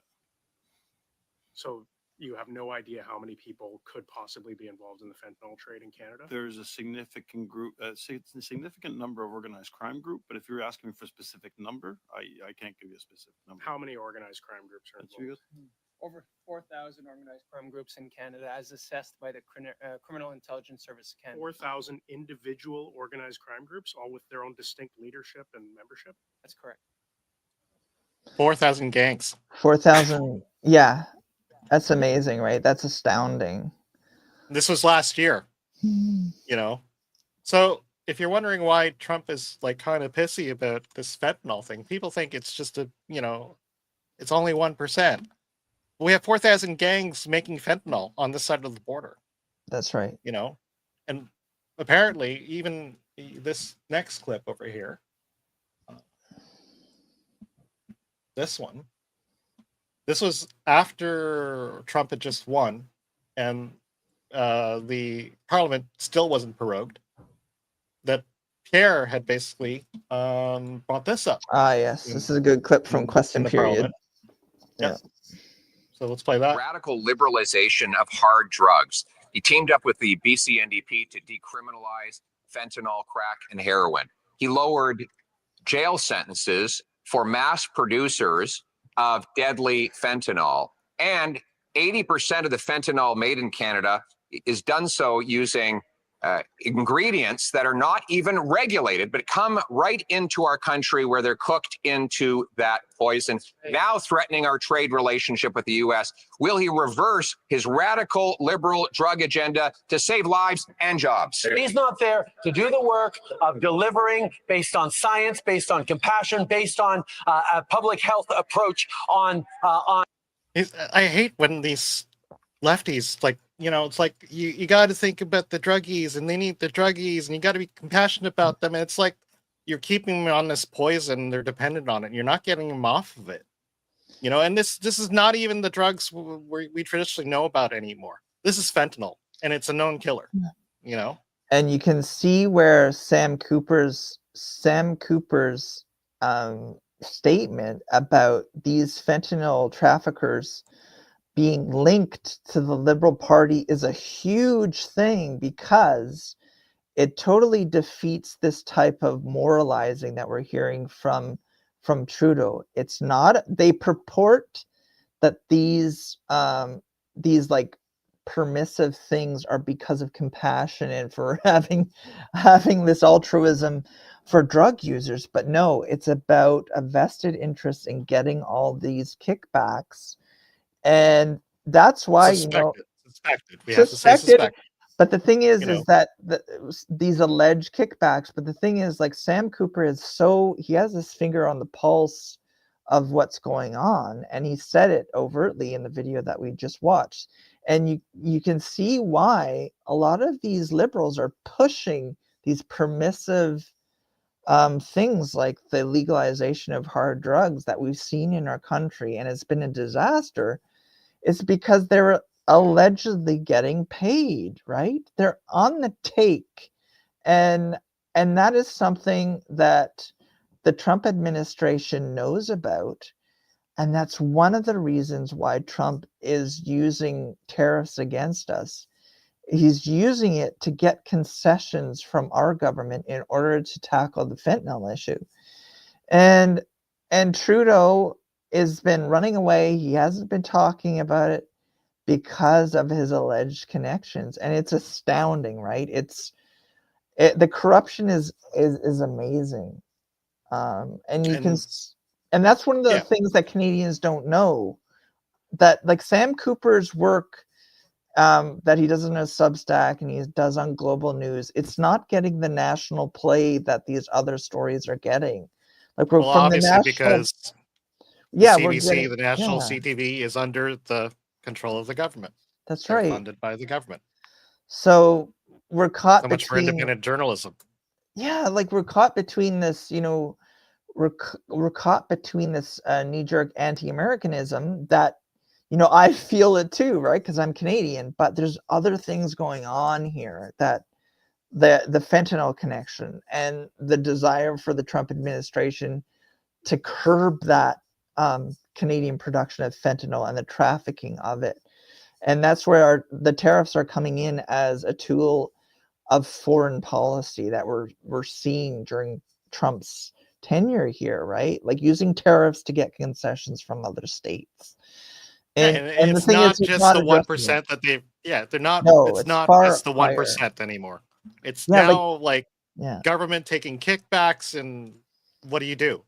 And You know? and drugs going across the border in these large volumes.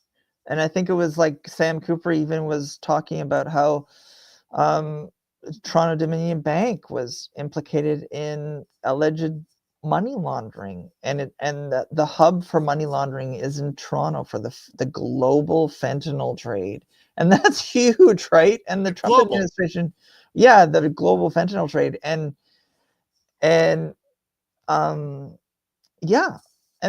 Trump administration is well aware of that. And if our government doesn't get into like some tangible agreement with the Americans vis-a-vis fentanyl, there's going to be future tariffs that, like Sam Cooper said, they'll want to see our homework.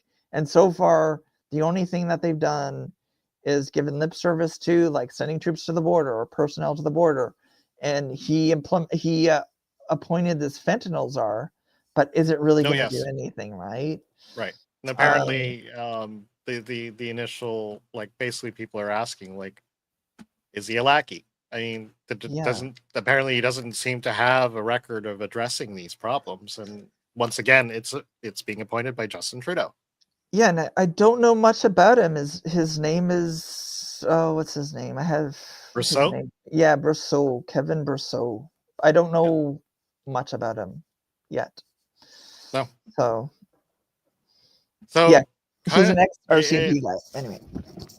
Once again, it kind of leads back to like the Liberal Party, and you know, we voted him in for all these years. Hey, Honeybee. Yeah, hi, Thanks Honeybee. for watching the show. Yeah, exactly. Like Trudeau, like he hasn't done anything, right? No, of course not. And anyways, so onto the meat of the topic, which we barely got to. We wanted to basically talk about our soon-to-be former prime minister, who's gone on a tirade of unhingedness in France and all that. But let me just dig that article up. This one, I believe. Oh yeah, Our all this article on scandal. Trudeau, right? And the reason why I wanted to bring this up is that conversations with friends, conversations with my family, most of my family, you know, and of course the question comes like, when we eventually do get an election, and we don't even know when the election is going to be, because I've heard reports that it could be as late as next year in September. Yeah, that's right. That's right. There's a whole lot of BS on that, and maybe we might get to it, maybe not. But you know, the thing is that Trudeau's been the leader of this party for the 3 terms and all that. And you know, when I voted for him, like the first 2 terms, I voted for him. No, because I didn't know all this crap, you know. And then as I've been watching the news, or started watching more news, even before we get to that one, I want to play this one, actually. Hopefully I don't get all messed up. There's a commercial, but let me get through the commercial. I really need to get Premiere back, but anyways, that's fine. Okay, so one afternoon I was watching the news, and this came up. Oh, right. So what happened here is, I guess Trudeau is being questioned by Poilievre before he became leader of the Conservative Party on scandals. Oh yeah. Which like one of the very first scandals I've heard of, because there were many more before that, apparently. So this is one of the things that caught my eye. The issue of advancing issues for one's own. And by the way, the ethics commissioner is looking into this right now, and I fully trust his judgment on determining it. But one that he appointed. My concern around was a question around perceptions, because I knew So- full well that this Canada Summer Students Grant Your Program 16 was seconds not is going up. to directly benefit my mother or my brother. who Your has worked 16 for me in a seconds number are of up. years. Your 16 seconds are up. I'm going to ask you again Thank you because for your help on time. nobody believes you when you say you don't know how much money your family has got from the wheat group. So you've had a month to look into that. You knew you were going to testify here. Again, how much money total We know, have your Honeybee. brother, mother, and spouse received from this organization? How much? That information has been publicly shared, but I will highlight. Well, then that tell my me what it mother, is. My mother How much? has Just the dollar figure. throughout her life. The dollar figure, in Prime Minister. various Okay, ways, and so is, anyways, how- this was the first thing I ever saw of any scandal on Trudeau because I just wasn't aware. And the thing, and this, of course, this is probably one of the very first things I ever saw Poilievre in. I didn't know who Poilievre is until I saw this video. Yeah. So then, you know, this is where I started thinking. It's like, so what's the deal with the scandal thing? Because there's another thing too. At the very same time, I was actually working at this place, and they had merchandise that was connected to we. So I knew kind of but what it was is basically something about youth and promoting some kind of, I don't know. I really don't know. It's sort of like to get, I guess, youth interested in, I don't know, some sort of activism. I know. It's No. like No, it's like- essentially that's what it was. I And, know. you know, and the company I was in was selling these bracelets. I won't tell their name, but anyways, they were selling these bracelets that promoted this and funded this somehow.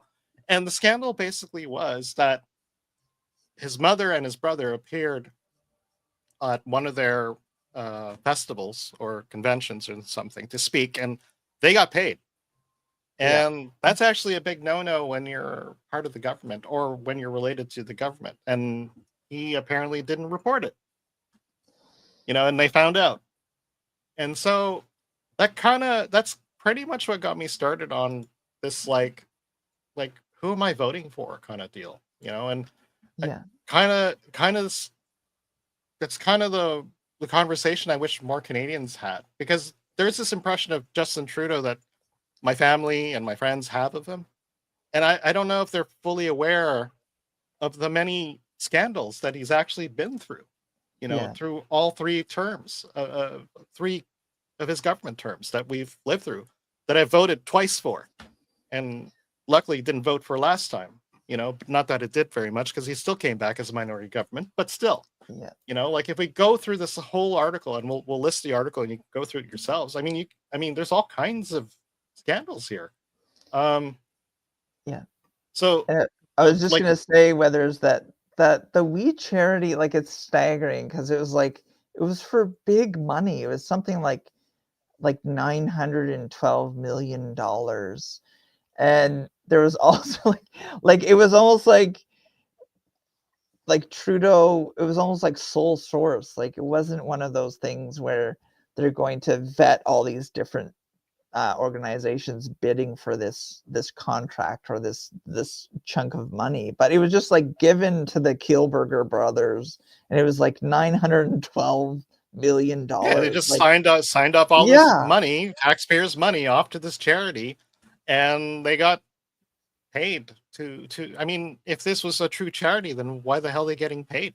That's And right. it's not just chump change; it was millions, I believe, Yeah. right? And like Honeybee is saying here, I blame Trudeau for everything, and it's true. Like his personal fingertips were all over the We scandal. Like weren't they friends or something? Like there was some sort of Sure. friend connection there. Like, and they just bypassed the normal machinations of government to give this contract out, and then members of Trudeau's own family were getting like these kickbacks, and it was a mess. It was a terrible mess. We'll just quickly go through this one article that highlights, and I invite anybody to go through this article just to make yourselves aware. If you're voting for the Liberal government, this guy was leader of the Liberal Party for the last 3 terms, and this is the man you're voting for, essentially. Yeah.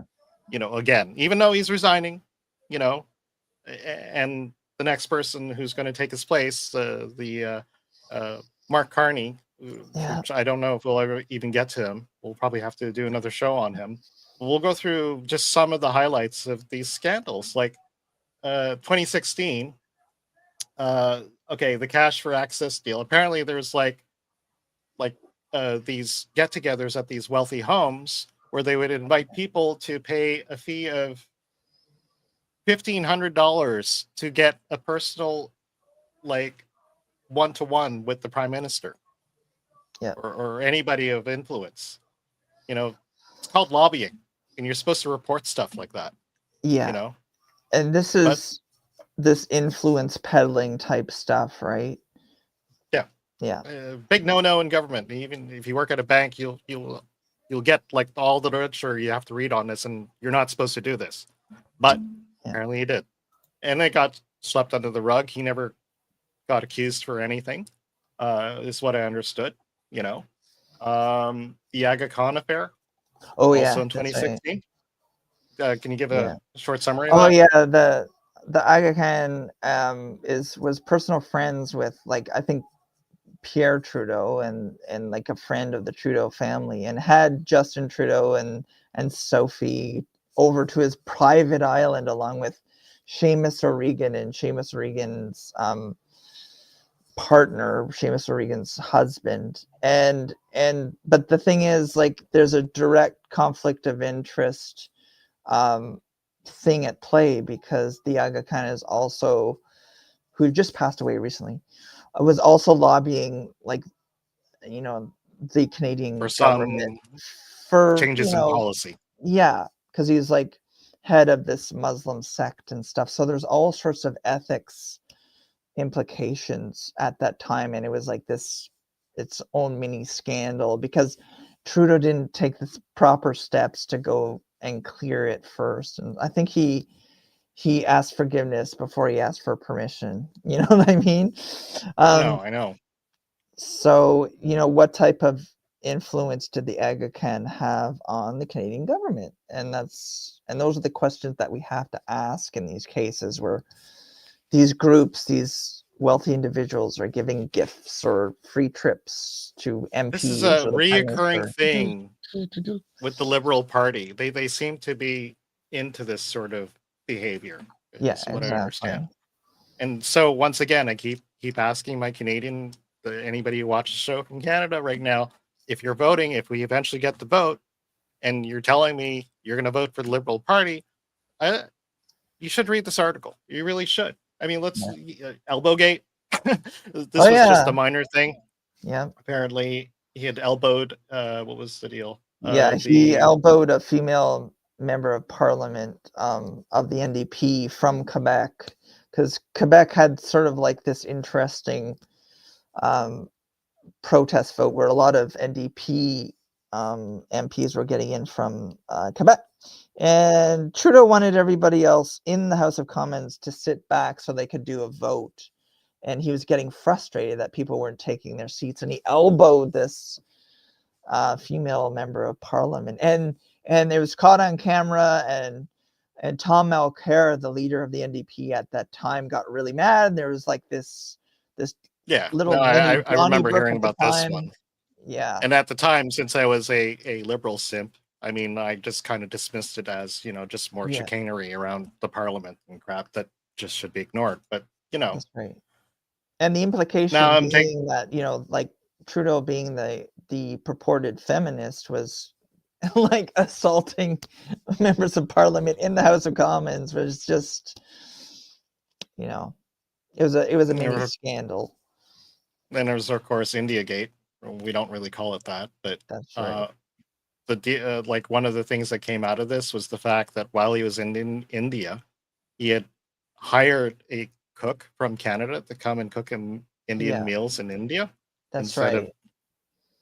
He flew in a Canadian cook at great expense that was paid for by the taxpayers to make Indian food in India, where he was on holiday with Sophie and his children, right? And that, that's terrible in itself. And then he was so embarrassing. Like it was almost like a mini scandal because of how embarrassing the trip was. Like Trudeau's notorious for dressing up in all sorts of different costumes, like to the point where people were making fun of him having a tickle trunk, which I think it was a Canadian entertainer, Mr. Dress Up, had his tickle trunk where he would get, and Trudeau. It was such an embarrassing. Well, it's not trip. sincere. It's insincere. He was and LARPing the whole time. Yeah, right? It's disrespectful, and of course, this is just more about his character than anything else about his policies, of course. And it had really tangible effects on India-Canada relations because he and Modi. Oh, they hate him. They hate him. him. Yeah. You know, and then like I constantly see like that, like India podcasts constantly doing this, like, slam reports on Trudeau. They do not like him.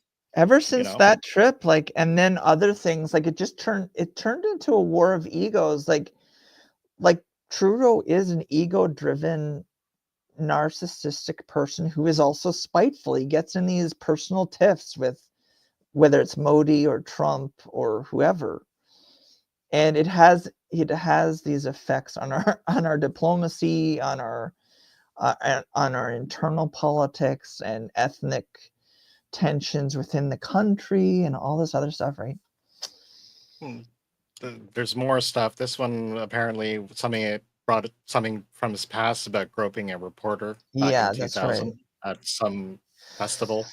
Yeah, and all that. And he says something. The feminist prime minister, of course.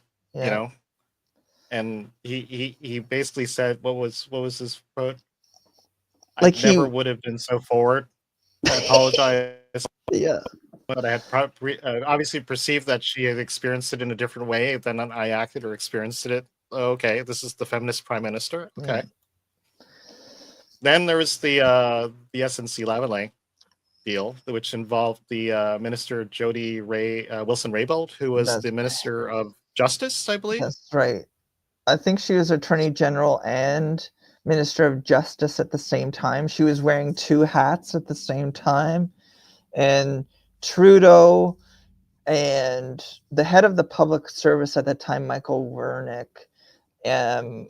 were trying to put a lot of pressure on Jody Wilson-Raybould to defer a prosecution against SNC-Lavalin in a self-interested way. And Jody Wilson-Raybould, to her great credit, said, no, you can't do that. And I'm not going to, acquiesce to this demand because I have to keep the integrity of the justice system by keeping political considerations at arm's length from what should have been a prosecution against SNC-Lavalin. So there was this inquiry about it, and I watched it at the time. And Jody Wilson-Raybould, being a good public servant, had all these instances documented, and she was talking about all these instances with dates and times and names and content that she had written out about where she was getting undue pressure from Wernick and from Trudeau, and Michael Wernick was like doing the bidding of Trudeau, right, and trying to put all this pressure on her. And then she ended up getting kicked out of caucus and stuff because Trudeau didn't get his way. And so it was this big scandal, and Gerald Butts, which is Trudeau's long-term advisor and friend, actually ended up testifying in front of these committees after a lot of obstruction and stuff, and he ended up having to step down, right? He took the fall so to insulate Trudeau. But it was this big scandal that involved the very institutions that are supposed to have these internal checks and balances, and it brought up all these issues, right? Like the integrity of our institutions, the undue power that the PMO, the Prime Minister's office, has, and also the hypocrisy of the feminist prime minister kicking out Wilson Rabel, who is Aboriginal and a woman and successful and all this stuff, right? Right. And And to our American watchers, if you remember, this to me it smells like the Quid Pro Joe stuff, where basically he goes to the Ukraine, right? And apparently the deal was that his son was part of a company that was operating there, and the prosecutor basically was giving them some problems because he was trying to prosecute them for some kind of corruption and all that. And of course, Hunter Biden, Joe Biden's son, called the help of his dad, and he blatantly came up and he just basically told him, like, if you don't do something about this prosecutor, we're going to keep millions of dollars being transferred. Apparently, the Americans were going to give him money for some odd reason, and he was going to prevent that from happening as the vice president of the United States and all that. And this is very similar to that. Somewhat, And like here in Canada, SNC-Lavalin is one of those companies that seems to have this undue influence, right? It's like in LRT contracts and stuff. Aluminum, like a lot here of development. Yeah, and a lot of, and it's like, and again, I'm going to use this word, these implications that may not necessarily have been proven, but people start to ask questions. They're like, to what extent does the relationship between SNC-Lavalin and Justin Trudeau influence things like awarding of contracts at the municipal level? Like here in my city, SNC-Lavalin was one of those bidding companies that put a lot of bids in as far as LRT construction is concerned. And funny thing, when SNC-Lavalin doesn't meet the threshold for constructing this, because maybe they don't have exactly the expertise that the project calls for, but funny thing, they get awarded the contract anyway, right? And that's happened. Do you have an LRT ready yet in Ottawa? Is it functioning? Not well, kind of, but it's still this ongoing mess that's been going on for like the past decade and a half. I know. I keep hearing about it, and I remember driving up and down, Ottawa, like whenever I'm over or visiting you guys, and I constantly see like all this LRT construction. It's like, have they finished this effing thing yet?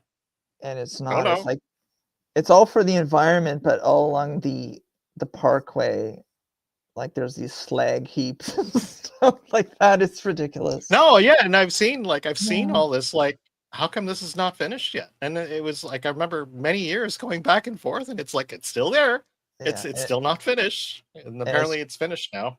And it's cost billions. And it's hilarious, like all across our country, like there are these LRT projects that in Montreal, in Edmonton, and there's these similar problems, right? And there's all these allegations of graft and bidding processes that have gone to the way of like corruption. And anyway. Yeah. Anyways, of course, there's the WE scandal, which we briefly talked about. There's of course the Mr. Anti-racism, of course, doing blackface. That's right. Here are the many forms of Justin Trudeau blackface, and they're not very, I don't know, not very becoming of a prime minister who wants to be the anti-racist prime minister, And during during the blackface scandal, I remember the mainstream press. Honeybee messaged us, and Honeybee quite rightly mentions Arrive Can here. And yeah, you're right, Honeybee. I mean, that was a huge scandal too. But the Arrive Can app, and I think this article. Oh yes, it is mentioned. Yeah. This article does speak to that Arrive Can scandal that, and Weathers mentioned it today about the Arrive Can app. It was like this like very small company with like only a handful of employees were getting like all this money, and it never worked and stuff like that. And this was an application to basically track your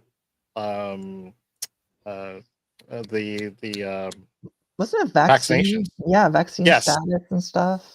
Vaccine status, so you can travel and use the app to display what your vaccine status and stuff. And Yeah. I remember its brief introduction. I remember downloading it on my phone, and then within a year, I didn't need it anymore. And so this company, who apparently a handful of employees, working out of two guys working in the basement, got all this money to develop this app that nobody uses. It's crazy, right? That's And crazy. and it's like, how did these? Oh, it's just so corrupt. Yeah. Um, And of course, there's the Freedom Convoy. We all know about Yeah. that one. We actually feature it in our introduction sequence, like some Yeah. scenes from this Freedom Convoy thing. And the thing that bothered me that came out of this, and although a lot of my family and friends will say it was a good thing and all that, it's the idea that the Prime Minister had basically invoked the Emergencies Act, which gives him special powers, which had to be basically later on reviewed whether it was, the right thing to do, essentially. And of course, he appointed some commissioner that basically kind of like squashed the whole thing and said it wasn't an issue. And the issue basically being that he yanked their bank accounts. Like he went to he found all the freedom, anybody was getting funded. He found all their bank accounts, and through Freeland, basically signed off and basically suspended all their accounts, so they had no access to their money. And he also froze the accounts of people who just donated to these things. Like that happened as well. And most observers, even outside of our country, were saying this is an absolute tyrannical thing for a country like Canada to do. So people who were even like donating $25 to the truckers were having their bank accounts frozen. Absolutely unacceptable, tyrannical stuff. And we have short memories for this stuff, but we should remember this tyrannical stuff when we go to vote next time. And this is the type of thing that happens in places like Cuba and third world countries and stuff. It shouldn't happen in a democratic country. That's what people don't realize. People think, oh, they stopped the truckers and everything's quiet again. We don't have to listen to their horns and all that stuff. But the means to get to this, it's not something a democratic company should be doing. That's right. And the vilification of the truckers, trying to ruin their lives. And they're still some of them are still in prison, I believe. Just yeah, like January 6ers kind of thing, Yeah, it really had that. It had that eerie parallel with the stuff that was taking place in the United States with the January 6ers, because a lot of these people in the United States who like to waive their Constitution, and it says, well, what's the good of the Constitution when these January 6ers can be tossed in jail and they can throw away the key? And they were doing the same thing in Canada with some of these guys, like Tamara Lynch and some of these other guys I can't remember. And it's just like government overreach and this descent into authoritarianism of the left, of the liberal government. Basically. And Honeybee says about Trudeau that he is Castro's son after all.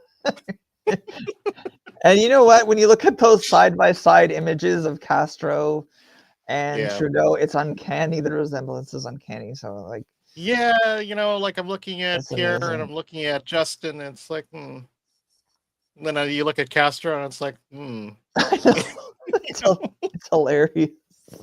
It is, and you can actually draw parallels to how Castro would have handled something like this, and he probably would have done things like this. And it's like, this is not Cuba, That's right. Canada. And once again, it brings up like to my Canadian watchers, our Canadian watchers, like, why are you voting for these people? Because it's going to be the same thing, Like we haven't really, that's pretty much almost the end of the article, the trips that he took, and right now he just went to France to do the AI thing and all that stuff. And That's right. there's still like a smaller list of notable scandals. Like, I really Yeah. invite you people who are voting for the Liberal Party to at least go through this article, and we'll list it in the show notes afterwards and stuff. Yeah. I And really, really invite you to read through this because it's really eye opening. You know. yeah, and the other one that isn't on that list that that was sort of a lesser known one. It was like, I think it was circa 2016 or 2017. There was an incident in Quebec at a Quebec City mosque, and there was a shooting and there were some deaths, and you had like you had the imposition of the Prime Minister's office on the investigation at the local level. And it's one of those scandals that sort of flies under the radar a little bit, but it speaks to the ability of the Prime Minister's office to influence the justice system in what would otherwise be like a local matter because of political and national implications and the ethics of it, right? But yeah, it's a really good article. This Toronto Sun article. It's one of those good catch-all like lists of all the scandals, which it's good to read every once in a while and to bring up with your friends, and then you can say, look what else they've done, you know. And like there's been so many, it's hard to keep track of them all. Yeah, and that's just the resigning Prime Minister, leader of the Liberal Party. And now we're going to just quickly switch over to two things on the next incoming Prime Minister, who I'm going to put this list, and you can add to this list so far, about who you're voting for if you're voting for the Liberal Party. Mm-hmm. So the next heir apparent to the Liberal Party leadership is this man called Mark Carney. Yeah. And all that. And he's featured in the little clip we played at the beginning before our introduction and all that. And you probably saw the same clip last week if you watched our show last week and all. And there's really not much known about Mark Carney. I mean, we actually looked him up and we tried finding something substantial to actually, to go through about him and stuff. So we ended up actually asking Grok. Oh yeah. About a few things. So, there's not that one quite yet. This was because actually we want it. I'm a little confused. Let's go back to this. So I initially found this clip, and this is basically a CBC government funded our version of PBS, but it's just very tied to the Canadian government. They pretty much are the voice of the Canadian government. And their budget is like in upwards of $2 billion a year or whatever it is. So anyways, kind of like our version of the BBC, basically. Yeah. So this is like basically a guy trying to explain who Mark Carney is. So I'll play a bit of it. Compete to become the next leader of the Liberal Party, which means, if successful, he takes Justin Trudeau's place as Prime Minister. I'm back home in Edmonton to declare my candidacy for leader of the Liberal Party and Prime Minister of Canada. But what's interesting is that even before he announced, the world was already talking about him. Mr. Carney. Mark Carney. Mark Carney. And since the day Justin Trudeau announced his resignation, Mark Carney was a favorite to replace him. The favorite, depending on who you read. Rock star economist Mark Carney, a frontrunner. The Liberal leadership is Mark Carney's to lose. And a recent Leger poll suggested, among Liberals, he's the one to beat. A 6-point lead over his next closest competitor. And if you really want to know who's most likely to win, just look at who the party's enemies are attacking. Mark Carney, carbon tax Carney.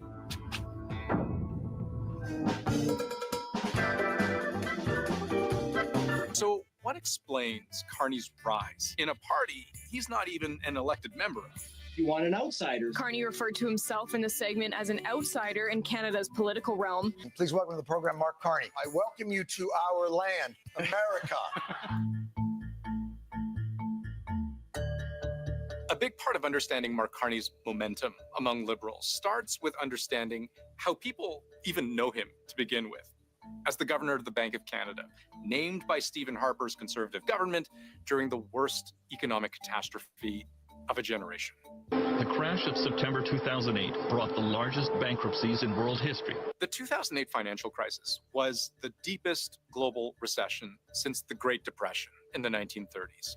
And it was during this time of subprime mortgages, the housing bubble, banking collapses, mass unemployment, trillions of dollars of global wealth wiped out, that Mark Carney's star really rose.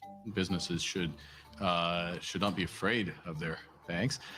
They should be bringing ideas and opportunities to their banks. At the time, Mark Carney's whole job was monetary policy. And one of his early moves as the head of the Bank of Canada, while the world was burning around him, was to aggressively cut interest rates.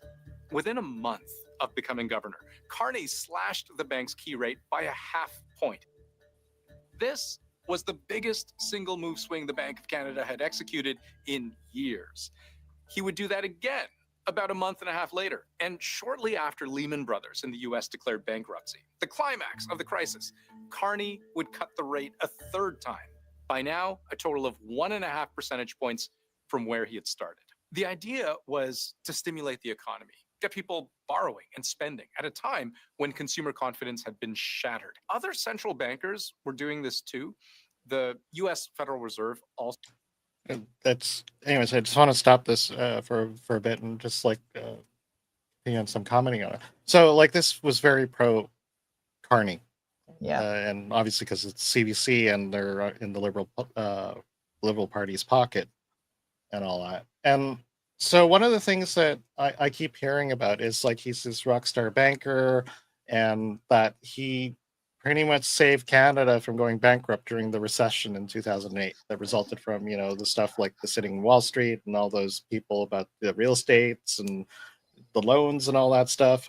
You probably remember it if you were alive in the 2000s about this recession and all that America had suffered for. And actually, I had been working at a bank at the aftermath of that, and there was a lot of work, at least with the Americans, to remedy this. And so his first success that a lot of people like to refer to is, of course, that he apparently saved Canada and all that. So, like, I didn't really remember too much about the time, and that's where we went to Grok and actually wanted to know exactly what happened and all that, because we had heard in other podcasts that he was the governor of the Bank of Canada at the time, right? And he would have control of this and all that. But what a lot of people keep saying is that no, it was basically the Harper government, the Conservative government, who basically saved Canada. And he just so happened to be at the helm of the Bank of Canada when all this was happening, and he was basically reacting to policies that the Harper government had brought in. Yeah, and like you were saying just now, that video clip that we were just watched is very pro Carney, pro Liberal Party, and it's the effort of the CBC to sort of enhance Carney's role in a bid to enhance his reputation, like using a bit of presentism, because it's in the CBC and the Liberal Party's interest right now to promote Carney as the savior, someone that who could save Canada in the present time in 2025. And it's not, as Weathers just said, it's not what it's not what happened. Yeah, and then you notice somewhere in the clip too, they brought up not too long ago he was on the Daily Show with Jon Stewart. Yeah. And oh yes, that's actually where we got the inspiration for a lot of the stuff we're reporting right now. Yeah. Honeybee. Yes. Yeah, that's right. Honeybee. Withers and I, we watched that recent Jasmine Lane clip where she goes on this epic rant about Carney and the Liberal Party and Jagmeet Singh and everything. Yeah. That basically prompted us this Grok search, and we wanted to know what exactly the Harper government had done. And basically, if you ask Grok, and we asked him, can you tell me what Harper did during the term as prime minister to save Canada from the brunt of the effects of the recession? He basically implemented these policies that basically Carney, as the governor of the Bank of Canada, reacted to. and all that. And if it weren't for these policies, and then weren't for the fact that there were already regulations in play in the Canadian governments that kind of insulated them from a lot of the brunt of this anyways, then yeah, we probably would have been in the same kind of crap that the Americans were during this recession and all that. Yeah. So once again, go ahead. Oh, just You're yeah, saying? like Carney was less the savior of Canada fiscally and more reacting to, what Flaherty was doing and what Harper was doing at that time. Because I think if you look here at what Grok said, like number 3, bank regulation, Canada's banking system was already known for its stability due to stringent regulation. Harper government maintained these regulations, which helped Canadian banks more resilient compared to those in other countries. The stability prevented a domestic banking crisis. Yeah. So, is he a hero? Was Carney part of this? Was the rock star banker the one who saved Canada? I don't know. It's kind of questionable there. Yeah. Yeah. I don't think it is true. In any case, so we looked more and more.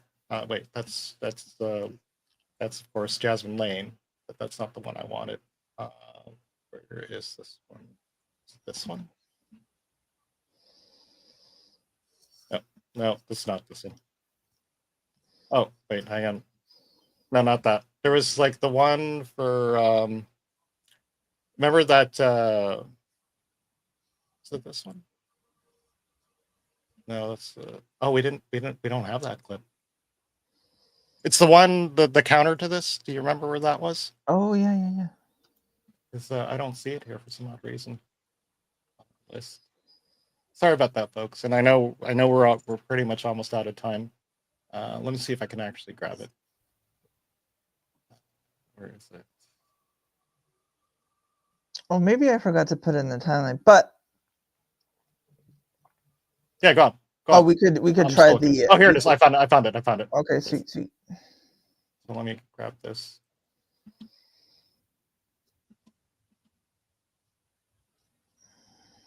Of course, there's a commercial. Care about that? Come on, get over it. Can't skip because this is a stupid commercial. We're almost there. Yeah, like the Liberal Party has been trying to float the idea that Carney is an outsider, but he's the epitome of an insider, right? I mean, exactly. Former head of the Bank of Canada, former head of the Bank of England, all these connections with Trudeau and the Liberal Party, and he's really guilty of like this conspicuous consumption. Like when he arrived to his leadership announcement, he arrived in this like stretch Rolls-Royce limousine, right? Like, and the other day he was in this photo op where he was pretending to be this goaltender, and he was wearing like really, really expensive shoes and stuff. And it's like, no, you can't hide from Here's that. the deal. Like there's the obvious things that that show this really disconnect with the Canadian population, but there's also the fact that he has been living in Canada for the last 10 years and only basically bought property in Edmonton to basically run for the leadership of the Liberal Party, which will give him automatic prime ministership once he's appointed as leader of the Liberal Party. So he's basically a prime minister we did not vote for. Yeah, is one thing I want to bring up. And the other thing that we can't repeat often enough, he is one of these rootless cosmopolitan globalists who holds multiple passports. He's a citizen of Canada, the United Kingdom, and Ireland. He's one of these rich cosmopolitan elites that like to go around and tell populace to whatever country he happens to be in at the time that they have to give up their standard of living for the sake of climate change and pay, carbon taxes and stuff like that. Yeah. So there's this that we found. I'll play it. Stellar reputation. Is it a facade or a real? Hi, I'm Brian Lilly, political columnist for the Toronto Sun. Mark Carney has a stellar reputation with Canada's media elites. They truly seem to love the man, and it looks like he is going to be appointed to be the next Prime Minister of Canada. The Liberal Party will select him as their leader, and that will de facto make him the next Prime Minister. Now, I've said many times, I've talked to Mark Carney, I've questioned him when he was Bank of Canada governor. He's a smart man, he's an accomplished man, but what do his policies mean and where do they lead? Talked about that elsewhere, but what about this track record, this idea that you hear about on places like The Daily Show with Jon Stewart, where Carney appeared, saying that Carney helped save 2 economies. Is that true? Well, Carney seems to get a pass from Canada's media, not so with the British media, where he earned nicknames like the unreliable boyfriend or the nickname Mark Carnage. There are plenty of people willing to say that Carney is not the man that Canada should be taking to lead them, not based on any dislike for the man, but based on what his policies led to. Liz Truss, the former British Prime Minister, former Treasury Secretary, and former Environment Minister and Foreign Minister, worked with Carney over the years. And in an interview from Calgary, she told me Canadians should be taking a pass. Ms. Truss, thanks for your time. Tell us, you crossed paths with Mark Carney at a few points when he was bank governor and you held various positions within the British government. What was your sense of him? He gets a hero's welcome in Canada for his role with Stephen Harper and Jim Flaherty during the 2008-2009 financial crash. He doesn't have the same stellar reputation with everyone in Britain, does he? I mean, if you look at the record of the Bank of England over the past decades, it has been poor. There was huge amounts of quantitative easing, huge amounts of printing money. Which is just a fancy way of saying print money, right? Correct, yeah, printing money. And also a huge bulge in public spending, which that enabled. He was also a major advocate of net zero. And Britain has probably gone further than any other country down the net zero route. And it's been disastrous for our economy. So if you're looking at reasons why the British economy has stagnated, why people's income per capita is now lower than Mississippi, which is the poorest state in America, I think a lot of the fingers can be pointed at the Bank of England. Huge amounts of printing money, too much inflation, diverting resources away from the productive economy, but also Mark Carney had a role in pushing the disastrous net zero agenda, which has been very, very damaging for Britain's oil and gas industry. And we now have the highest energy prices in the world. The other point I would make is that prior to the 2024 election, Mark Carney endorsed Rachel Reeves, Chancellor who's now in charge of British economy. She's now Britain's what we. There you go. That's probably primarily what I wanted to get through. That even the former Prime Minister of England doesn't think he did a stellar job in saving England. In fact, England's still in trouble, and they're actually on their way to becoming bankrupt. And it's the same program, right? It's like the same program that we've seen here in Canada. Like Liz Truss talked about the standard of living in Britain going down, and the standard of living has gone down under the Liberals here since 2015, big time. Our GDP per capita is down.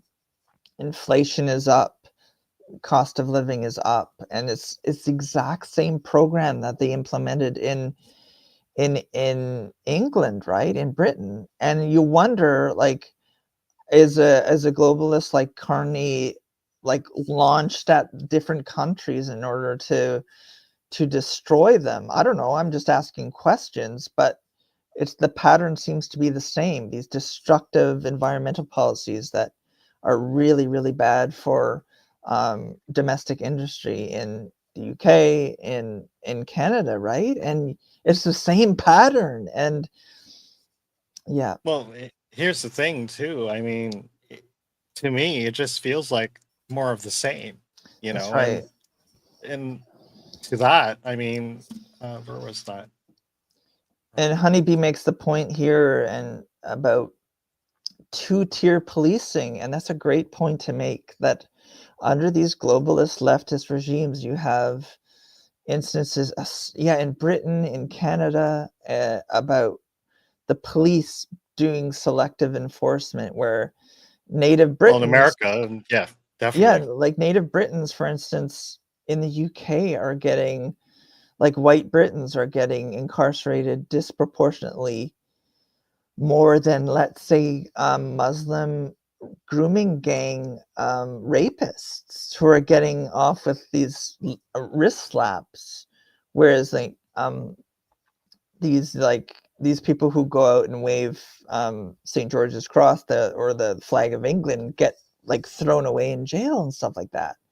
And it's so true. It's a characteristic of countries that are under the sway of globalist leaders like Carney, like Trudeau, like Rishi Sunak and Keir Starmer and these types of guys, right? Or Joe Biden, right?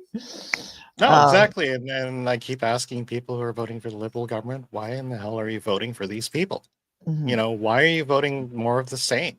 You know, like if you're wondering too, it's like we'll list the article once again, like in our comments and stuff. There's this article that basically says that Mark Carney actually advised Trudeau during COVID-19 and has gone off and advised even more so. He's like his pocket financier or That's pocket right. financial advisor and stuff. And so if you're wondering like where these ideas come from, why we are in the crap we're in, and if you're not happy with it and you're going to vote for the new Liberal government, you're voting for more of the same.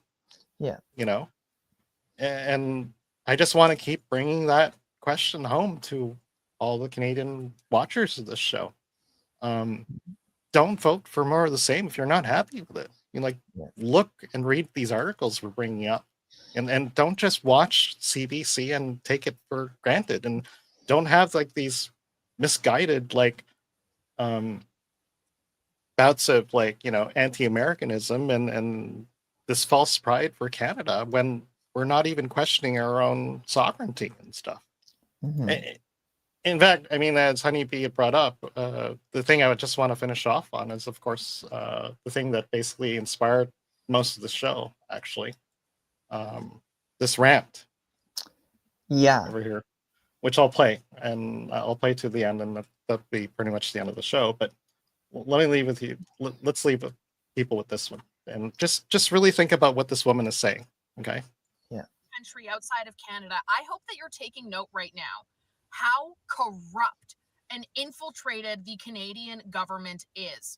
Canadians overwhelmingly, over 70% of us, demand an election right now. We have not had a functioning government in Canada since late September, early October because of their corruption. And how humiliating it is for Canadians to have Jagmeet Singh, who is a leader of essentially nothing, to be on CNN today talking about the Trump tariffs as he's this big tough guy. He is the weakest human being in the world who has absolutely no spine. Well, he doesn't represent anybody in this country. He's not government. People don't want him. People hate him here. Yet he's on CNN trying to plead the case for Canada in the most embarrassing, weak fashion. You also have Chrystia Freeland pleading the case for Canada amidst Donald Trump tariffs. Chrystia Freeland is the same woman who put our country in debt over double what they had anticipated. She is the one who froze the bank accounts with a smile on her face of people who were protesting the lockdown measures and protesting the government that is so freaking corrupt. And then we also have Mark Carney, another sign of corruption right here, who is actually Chrystia Freeland's son's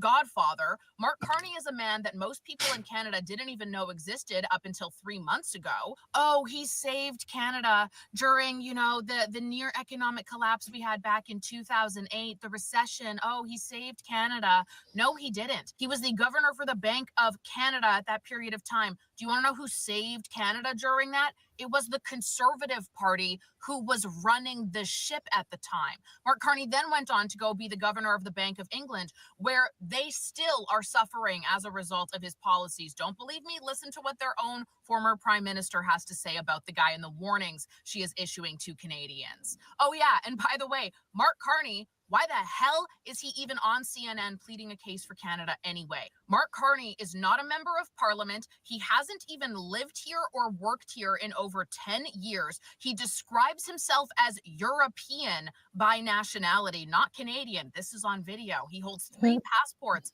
by the way. And the only reason why he was allowed to run in this election is because right before he announced he was doing so, he bought property in Canada again for the first time in 10 years and divested in all of his other businesses, which you can guarantee he is still very involved in. Oh yeah, and the complete economic disaster, investment disaster that Canada has become was all under Mark Carney's watch, because Mark Carney has been behind the scenes on paper since 2020, advising Justin Trudeau financially. He was just in China last year discussing trade between Canada and China. That's a pretty weird thing for an unelected person to do who has never worked in politics, doesn't even live here, isn't it? So America and every other country, take note of how much these global elitists are panicking. They can't do any of this same media in Canada because most of the outlets here are finally starting to call them out on their BS. So what do? They go on over to the US to try to plead their case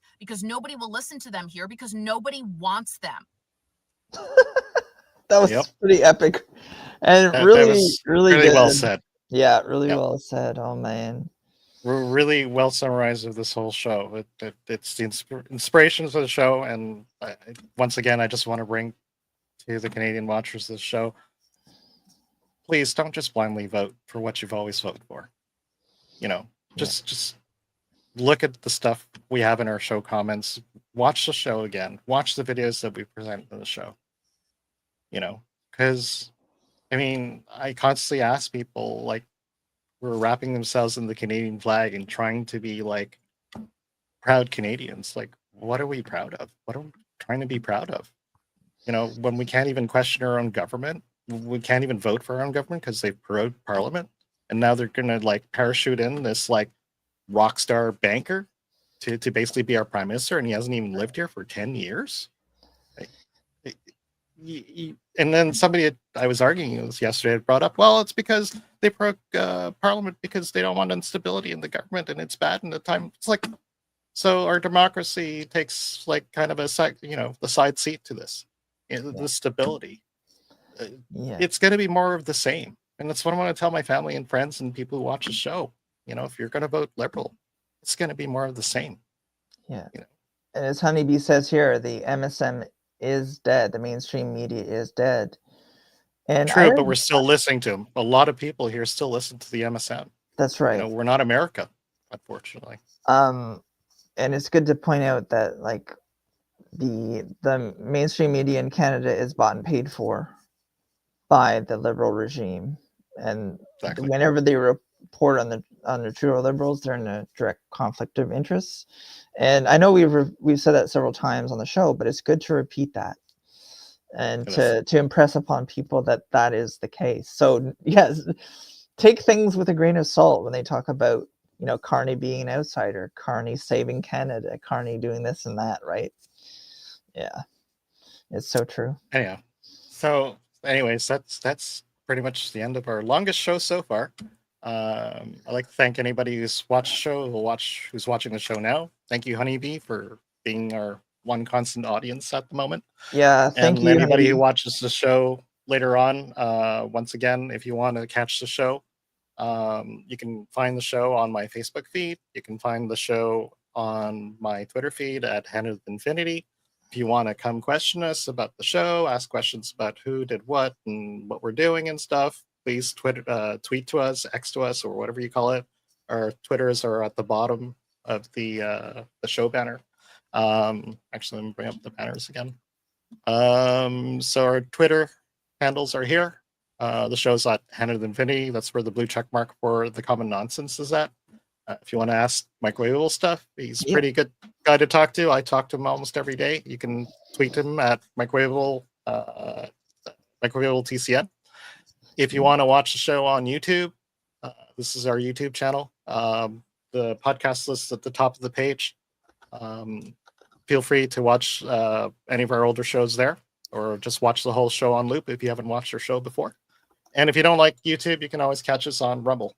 Right now, we don't have a branded channel, of course. We're still building up that audience, so we'll get there, don't worry. And then we'll eventually have that branded channel at Rumble. That's what we're hoping for. Awesome. Other than that, Mikerowaveable, do you want to say anything in closing? Oh, just thank you, Weathers, once again. That was great fun. Thank you, everyone, for watching. Thank you, Honeybee, for commenting. That was great. I think we covered a lot of ground and more We to did. come. Like I said, this is the longest show so far. But we'll be back next week. Once again, Hump Day at 4:20. We'll be right here. We'll post up a new topic, hopefully by Friday. Awesome. And then hopefully, if not, hopefully by Sunday, you'll know what we're talking about the next time. But once again, thank you all for watching the show before, after, present, whatever. Thank you, Mikerowaveable, for joining me. And once again, I'm Weathers. I'm Mikerowaveable. Thanks, everyone. Thanks, Weathers. See you next Cheers, time. people. Bye. Thank you.